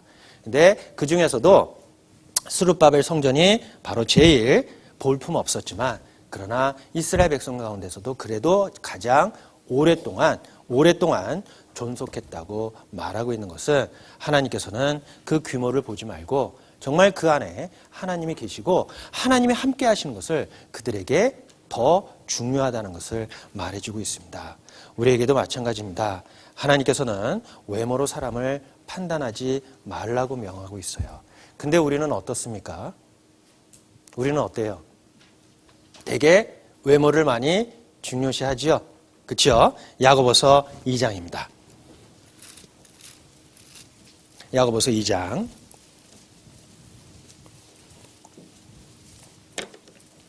1절부터 4절까지입니다. 1절부터 4절까지 찾으셨으면 같이 읽도록 하겠습니다. 네 형제들아, 영광의 주 곧 우리 주 예수 그리스도를 믿는 믿음을 너희가 받았으니 사람을 외모로 취하지 말라. 만일 너희 회당에 금가락지를 끼고 아름다운 옷을 입은 사람이 들어오고 또 더러운 옷을 입은 가난한 사람이 들어올 때 너희가 아름다운 옷을 입은 자를 돌아보아 가로되 여기 좋은 자리에 앉으소서 하고 또 가난한 자에게 이르되 너는 거기 섰든지 내 발등상 아래 앉으라 하면 너희끼리 서로 구별하며 악한 생각으로 판단한 자가 되는 것이 아니냐. 자, 우리는 되게 외모를 많이 따질 때가 있어요. 그 두드러진 현상이 되게 어디에서 나타나면요, 청년 모임에 많이 나타납니다. 청년 모임에 제가 과거에 많이 가서 청년들하고 교제하는 가운데 이런 일을 목격했어요. 대개 이제 전도 집회가 끝나고 새로 구원받은 그 형제자매님들이 모임에 참석할 때가 있습니다. 근데 대개 이제 모임을 위해서 형제님들이 그 안쪽으로 자리를 많이 차지하고 그 문 쪽 가까이는 대개 자매님들의 자리를 많이 비워둬요. 근데 어느 날 이제 겨울 때면 이제 문에 가까울수록 춥잖아요. 근데 전도 집회 끝나고 이제 새로운 형제자매가 그 모임에 참석했습니다. 근데 만약에 구원받은 자매 중에 뚱뚱하고 못생긴 자매가 딱 들어왔다. 그러면 그 뜨뜻한 자리를 잘 안 내줘요. 그치요? 근데 구원받고 나서 딱 나타났는데 정말 아리따운 그러한 자매님이 들어오셨어요. 자, 그러면 안에 있던 가장 따뜻한 곳에 있던 형제님이 어떻게 할까요? 예?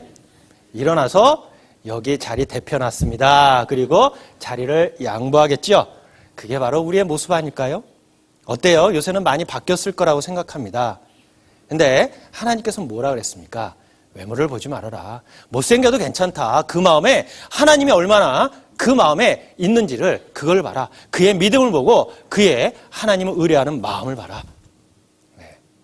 하나님은 외모를 주장하지 않습니다.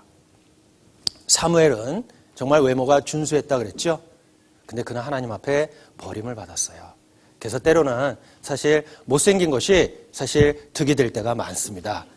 왜? 다른 생각을 안 하게 되거든요. 근데 사실 하나님께서는 뭐라 그랬냐? 너무 외모에, 너무 그 겉모습에 너무 마음이 뺏기지 말아라.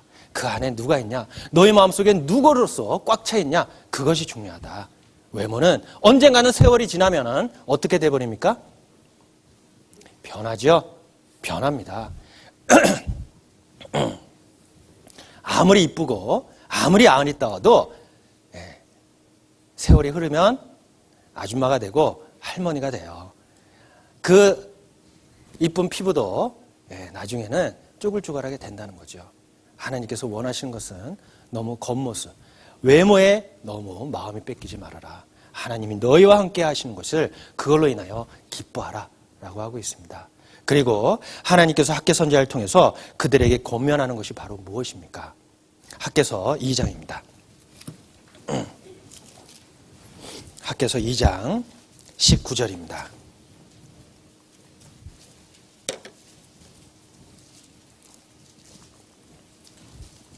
학개서 2장 19절 찾으셨으면 같이 읽도록 하겠습니다. 곡식 종자가 오히려 창고에 있느냐?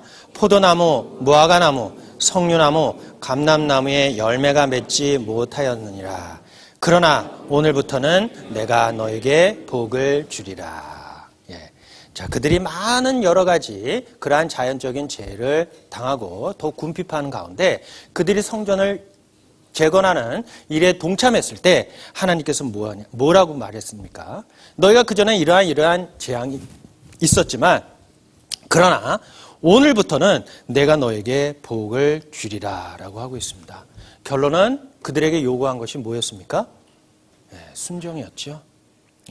너희는 먼저 그의 나라와 그의 의를 구하라. 그리하면 이 모든 것을 너에게 주실 것이다 라고 하고 있습니다. 근데 이스라엘 백성들은 하나님의 그 말씀에 그들은 즉각적으로 순종하지 못했던 것이 바로 뭐였습니까? 그들은 하나님의 사랑을 깨닫지 못했기 때문에 그래요. 우리가 알다시피 누구에 대해서 순종할 수 있는 마음이 있는 것은 그 사랑을 알았을 때, 그 사랑을 느꼈을 때 그에 대해서 순종하는 마음이 있다는 겁니다. 하나님은 그들을 애굽에서 이끌어내시고 불기둥과 구름기둥으로 그를 보호해 주시고 하나님께서 약속해 주신 가나안 땅으로 그들을 인도하고 그들을 계속해서 보호해 주셨습니다. 그러나 그들은 그들을 사랑하신 하나님을 몰랐기 때문에 그들은 즉각적으로 순종하지 못했다는 거죠. 그래서 말라기 선지자를 통해서 하나님께서는 그들을 책망하는 내용이 바로 말라기 선지자를 통해서 우리에게 보여주는 내용입니다. 사실 우리가 구약 성경을 보고 이스라엘 역사를 보면은 하나님이 얼마나 이스라엘 백성을 사랑했습니까? 그 사랑을 깨달은 모세가 가나안 땅에 들어가지 못하고 이스라엘 백성들에게 너희가 하나님께서 약속해 준 가나안 땅에 들어가면은 너 이렇게 생활하라 라고 마지막으로 신명기를 기록하고 그들에게 줬습니다. 그 내용 즉슨 하나님이 너희를 이렇게 사랑하니까 너희는 그 명령을 지키고 하나님을 경외하는 것이 마땅하다. 그렇게 하면은 하나님이 너희를 보호해 주시고 너희 후대가 만대까지 영원토록 있을 것이다 라는 것을 그들에게 재차 말한 내용이 바로 신명기였어요. 모세는 하나님의 사랑을 알았기 때문에 그래요. 그러나 이스라엘 백성은 하나님의 사랑을 모르기 때문에 그들은 하나님의 말씀에 순종하지 못했다는 겁니다. 말라기서 1장입니다. 말라기서 1장 2절입니다. 말라기서 1장 2절. 네, 찾으셨으면 같이 읽도록 하겠습니다. 여호와께서 가라사대 내가 너희를 사랑하였노라 하나 너희는 이르기를 주께서 어떻게 우리를 사랑하셨나이까 하는도다. 나 여호와가 말하노라 에서는 야곱의 형이 아니냐 그러나 내가 야곱을 사랑하였고. 예. 자, 여기에서 여호와께서 가라사대 내가 너희를 사랑하였노라 라고 했죠. 자, 이스라엘 백성들에게 내가 너희를 사랑하였노라 라고 했는데 이스라엘 백성들은 뭐라고 대답했습니까? 너희는 이르기를 주께서 어떻게 우리를 사랑하셨나이까 라고 하고 있습니다. 이게 바로 때로는 우리의 모습이 아닐까요? 네.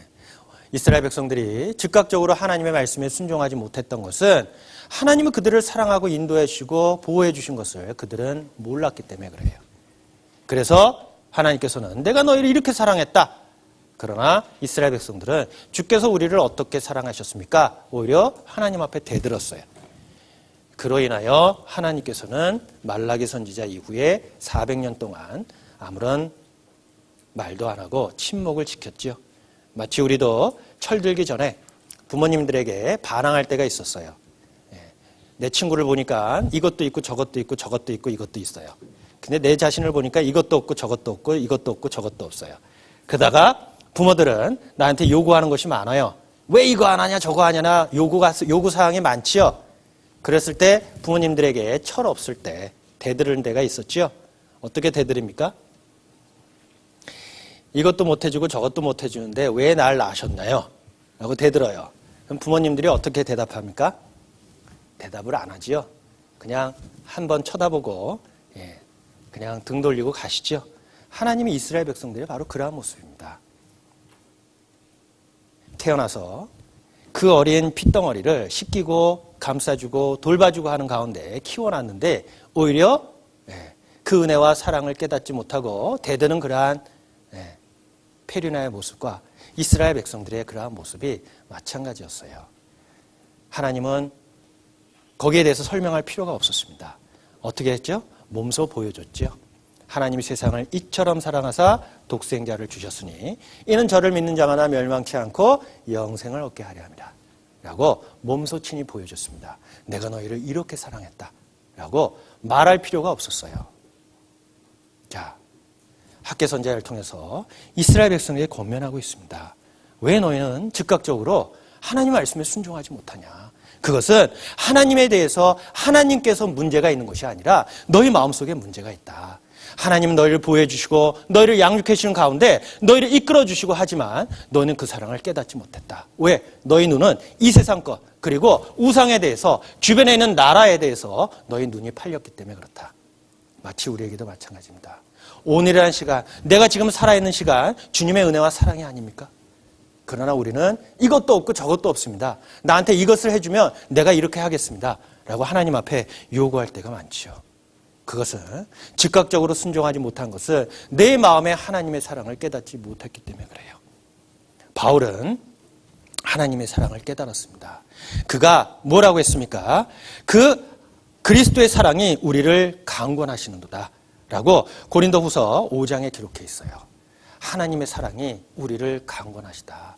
그 하나님의 사랑으로 인하여 내가 내 목숨까지 바칠 수 있고 내가 죽기까지 하나님의 복음을 증거할 수 있었던 것은 그 사랑이 나를 강권하시기 때문에 그렇다. 자, 바울 사도는 가말리아에서 학문을 배웠습니다. 가말리아는 그 당시에 존경을 받던 하나의 율법사였어요. 그러한 학문을 배웠던 그 바울 사도가 모든 것을 다 버리고 하나님의 복음을 위해서 즉각적으로 헌신하며 순종할 수 있었던 것은 그는 하나님의 사랑을 깨달았기 때문에 그렇습니다. 우리도 마찬가지입니다. 때로는 정말 하나님의 나를 사랑하고 나를 구원해 주신 것에 대해서 입술로는 감사하고 하나님께 찬양을 드릴 때가 많아요. 그러나 내 마음속에 과연 얼만큼 하나님의 사랑을 내 마음속에 담아놨는지, 혹시 나의 요구가 들어줬을 때만 내가 즉각적인 순종을 하되 나의 요구와 나의 원하는 것을 충족하지 못했을 때는 혹시 이스라엘 백성들처럼 이 핑계 저 핑계 대면서 하나님의 그 말씀에 순종하지 않는 나의 모습을 바라볼 때가 있어요. 사랑하게 되면 순종하게 됩니다. 사랑하게 되면 핑계가 없어져요. 우리가 예수님이 그 과부의 헌금에 대해서 2렙돈을 집어넣었지만 그 과부를 왜 칭찬했습니까? 하나님께서는 그 금액을 보신 것이 아니라 그 마음을 봤다는 거죠. 그가 얼마나 하나님의 사랑을 깨달았으면 자기의 모든 소유, 자기의 생활비 전부를 헌금함에 넣을 수 있었던 것은 바로 주님을 사랑했기 때문에 그렇습니다. 우리도 마찬가지입니다. 사랑을 하면 모든 것을 줄 수 있어요. 내 있는 것으로 하나님께 바칠 수 있습니다. 하나님께 이스라엘 백성들에게 뭐라고 했습니까? 너희 산에 가서 산에 있는 나무로 갖고 하나님의 전을 건축하라 라고 했습니다. 있는 것으로 갖고 하나님의 전을 건축하라고 했어요. 자, 혹시 이 일을 아세요? 우리가 그 전에 예화인데요. 크리스마스 때 한 사랑하는 부부가 있었습니다. 정말 둘이 너무나도 사랑했어요. 근데 크리스마스가 다가왔어요. 자, 크리스마스 때는 대개 이제 선물을 이제 사랑하는 사람에게 주지요. 그렇지 않나요? 예. 자, 사랑하는 사람에게 크리스마스 때 선물을 줍니다. 근데 그 여인은 자기 남편을 너무나도 사랑했어요. 근데 돈이 없어요. 줄 게 없어요. 근데 그가 생각한 것이 뭐였습니까? 예. 머리카락을 잘라서 팔아서 그 남편에게 선물을 줬죠. 들어보셨죠? 들어보셨죠? 예. 자, 자기가 있는 것을 팔아서 남편에게 선물을 줬습니다. 그가 그렇게 할 수 있었던 것이 뭐였습니까? 사랑하기 때문에 그렇죠. 사랑하기 때문에 그랬어요.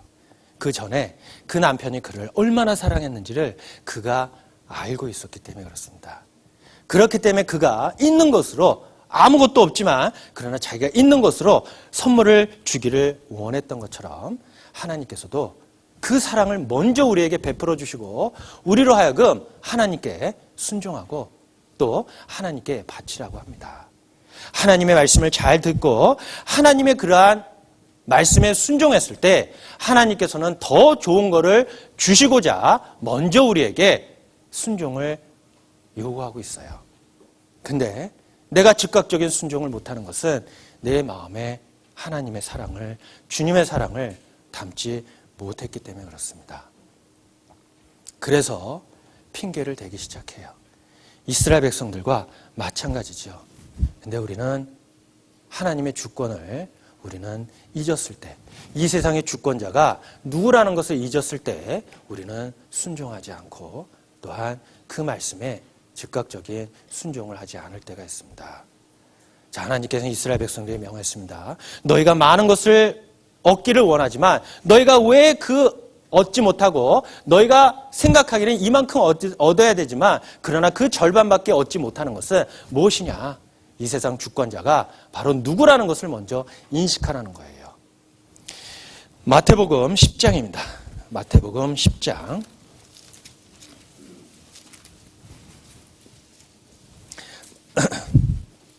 마태복음 10장 29절입니다. 찾으셨으면 같이 읽도록 하겠습니다. 참새 2마리가 한 아사리온에 팔리는 것이 아니냐? 그러나 너희 아버지께서 허락지 아니하시면 그 하나라도 땅에 떨어지지 아니하리라. 동일한 말씀이 누가복음 12장에도 있습니다. 누가복음 12장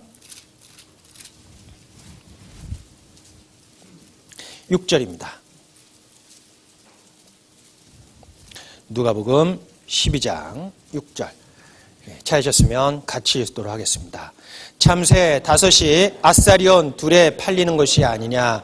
그러나 하나님 앞에서는 그 하나라도 잊어버리는 바 되지 아니하는도다. 자, 각각 그 참새 2마리 그리고 참새 5, 아사리온의 한 아사리온과 2 아사리온, 가격이 다 틀리죠. 결론은 배후의 주관자가 누구냐? 하나님이라는 것을 우리에게 밝히 보여주고 계십니다.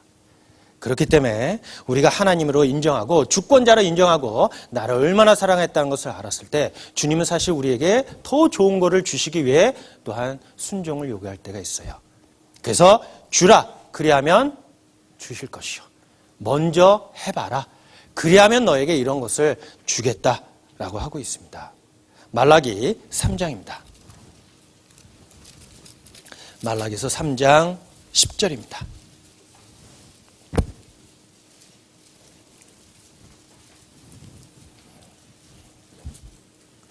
말라기서 3장 10절 찾으셨으면 같이 읽도록 하겠습니다.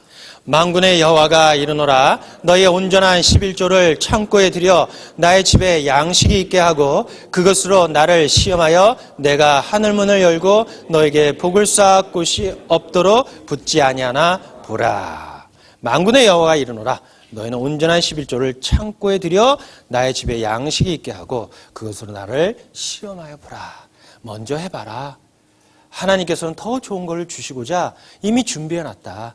너희가 얻지 못하는 것은 너희가 즉각적인 순종을 하지 못하기 때문에 그렇다. 너희가 나의 사랑을 깨달았느냐? 그러면 그 말씀에 순종하여 보아라. 그러면 하나님께서는 더 좋은 것을 주시겠다는 약속이 있었어요.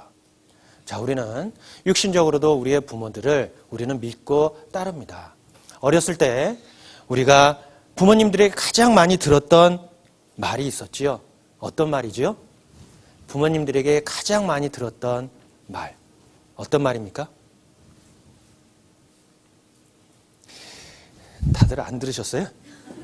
가장 많이 들었던 말 뭐죠? 공부 좀 해라. 들으셨어요? 안 들으셨어요? 여긴 다들 모범생들만 모여가지고 아마 안 들으셨는 것 같아요. 네. 자, 공부 좀 해라. 많이 들으셨어요. 근데 그 당시에는 듣기 싫었어요. 그렇죠? 왠지 싫어. 근데 지금 생각해보니까 어때요? 어떻습니까? 그때 들을 걸. 생각되시죠? 지금도 마찬가지입니다. 하나님께서는 우리에게 이렇게 해라 라고 합니다. 더 좋은 것을 주시고자 해요. 근데 우리는 지금 싫어해요. 우리는 이 핑계 저 핑계 될 때가 많았어요. 그러나 나중에 주님 나라에 들어갈 때 우리는 또한 지금처럼 후회하는 모습으로 하나님 앞에 서지 않을까요? 내가 상급이 이렇게 큰 걸 줄 알았으면 하나님께서 우리에게 예비하신 그 상급이 영광이 이렇게 크다는 것을 알았으면 내가 그때 그렇게 할 걸. 하나님 우리 생애에서도 정말 잘 듣고 그대로 따르면은 후회하지 않는 삶을 살 수 있는 것을 경험 삼아 주신 것은 우리가 구원받고 이 세상에 살아가는 가운데 주님을 위해 헌신하고 그 말씀에 즉각적인 순종했을 때 하나님께는 더 큰 것을 우리에게 예배해 주고 준비해 주신다는 것을 우리에게 알게끔 해 주시기 위해서입니다. 그러나 순종의 처음 조건은 바로 뭘까요? 바로 사랑하는 마음에서 시작된다는 거죠. 부모님에게 효도하는 것도 그 부모님의 사랑을 깨달은 사람들이 비로소 부모님에게 효도를 합니다. 그래서 옛날 가요에 이런 말이 있죠. 가요의 제목 중에 이런 제목이 있었어요. 불효자는 웁니다. 근데 이상하게 효자는 웁니다라는 제목이 없죠. 그렇죠? 왜 불효자가 울까요? 후회돼서 그렇죠. 내가 이럴 줄 알았으면, 내가 마음이 이렇게 고통받고 이렇게 슬플 줄 알았으면 살아계실 때 잘할 걸. 우리들에게도 내가 지금 하나님의 일을, 하나님의 영광과 하나님의 나라를 위해 내가 헌신하며 내가 일을 할 수 있었을 때 내가 할 걸 라고 그 마지막에 주님 앞에 섰을 때 후회하지 않아야 될 거라고 생각합니다. 하나님 먼저 우리를 사랑하시고 우리에게 또한 더 좋은 것을 주시고자 순종을 요구할 때가 있어요. 그러나 우리는 그러지 못하고 있을 때가 많습니다. 자, 하나님께서는 우리에게 말하고 있습니다. 나를 사랑하는 자는 내 계명을 지킬 수 있다. 요한복음 14장입니다.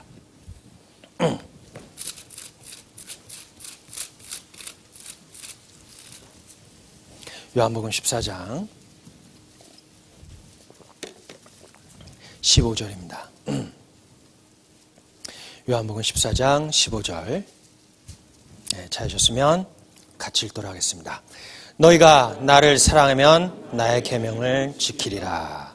21절입니다. 같이 읽도록 하겠습니다.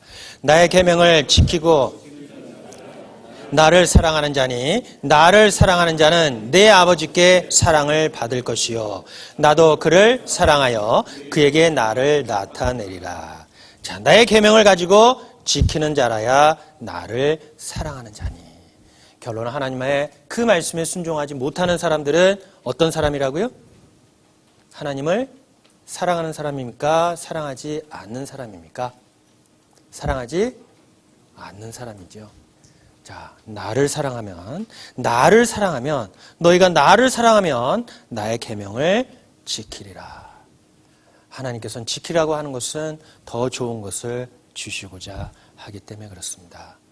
베드로가 주님의 사랑을 깨닫고 그가 목숨을 바치면서 복음을 증거할 수 있었던 것은 그는 주님의 사랑을 깨달았기 때문에 그래요.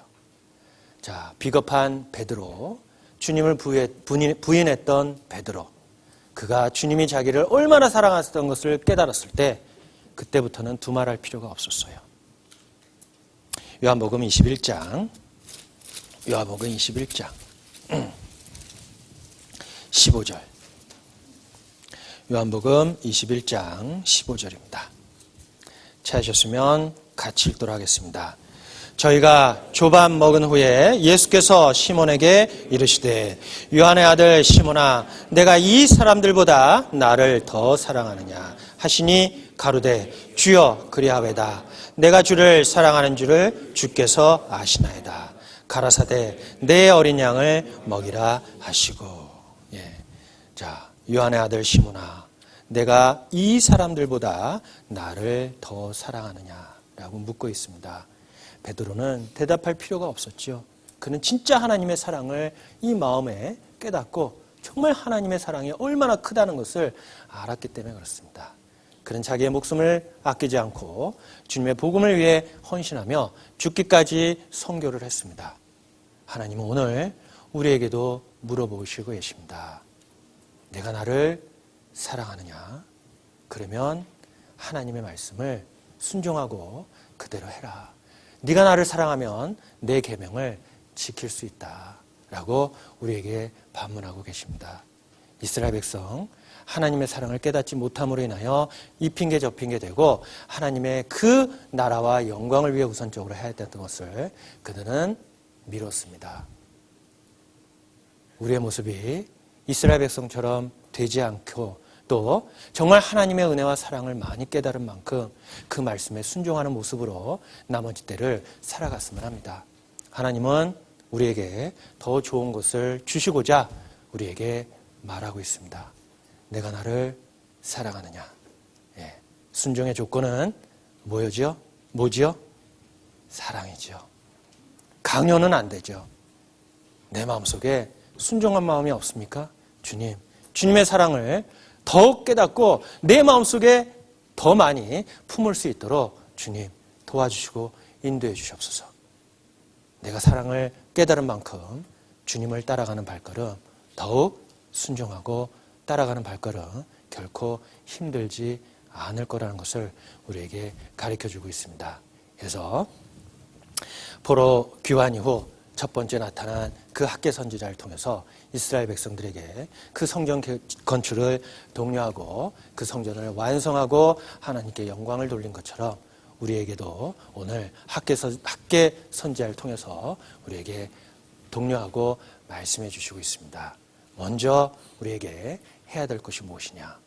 내가 하나님 사랑을 느꼈다면 우선적으로 해야 될 것이 무엇인지를 말씀해 주시고 있는 학개서의 내용을 정말 우리는 귀담아 듣고 마지막 때에 마땅히 우리가 어떠한 모습으로 살아가야 되는지를 다시 한번 내 모습을 주님 말씀 가운데 비춰보는 그러한 시간이 됐으면 합니다. 같이 기도하시겠습니다.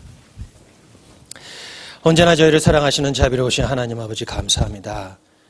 학개서가 그 말씀을 선포했을 때 이스라엘 백성들의 그 완악한 마음, 주님께서는 그 말씀으로 그 마음을 감동시키고 주님의 영광을 위해 헌신하며 그 성전을 건축하는데 완공할 수 있었던 것처럼 마지막 때를 살아가는 우리들에게도 하나님의 말씀을 통해 저희가 마땅히 우선적으로 해야 될 일이 무엇인지를 말씀 통해 일깨워 주신 것 진심으로 감사드립니다. 저희 마음속에 하나님의 말씀에 즉각적으로 순종하지 못한 것은 저희 마음속에 아직 하나님의 사랑을 그 마음판에 가득 담겨있지 않기 때문이라는 것을 말씀을 통해 깨달았습니다. 주님 오실 날이 멀지 않을 것을 알 수 있습니다.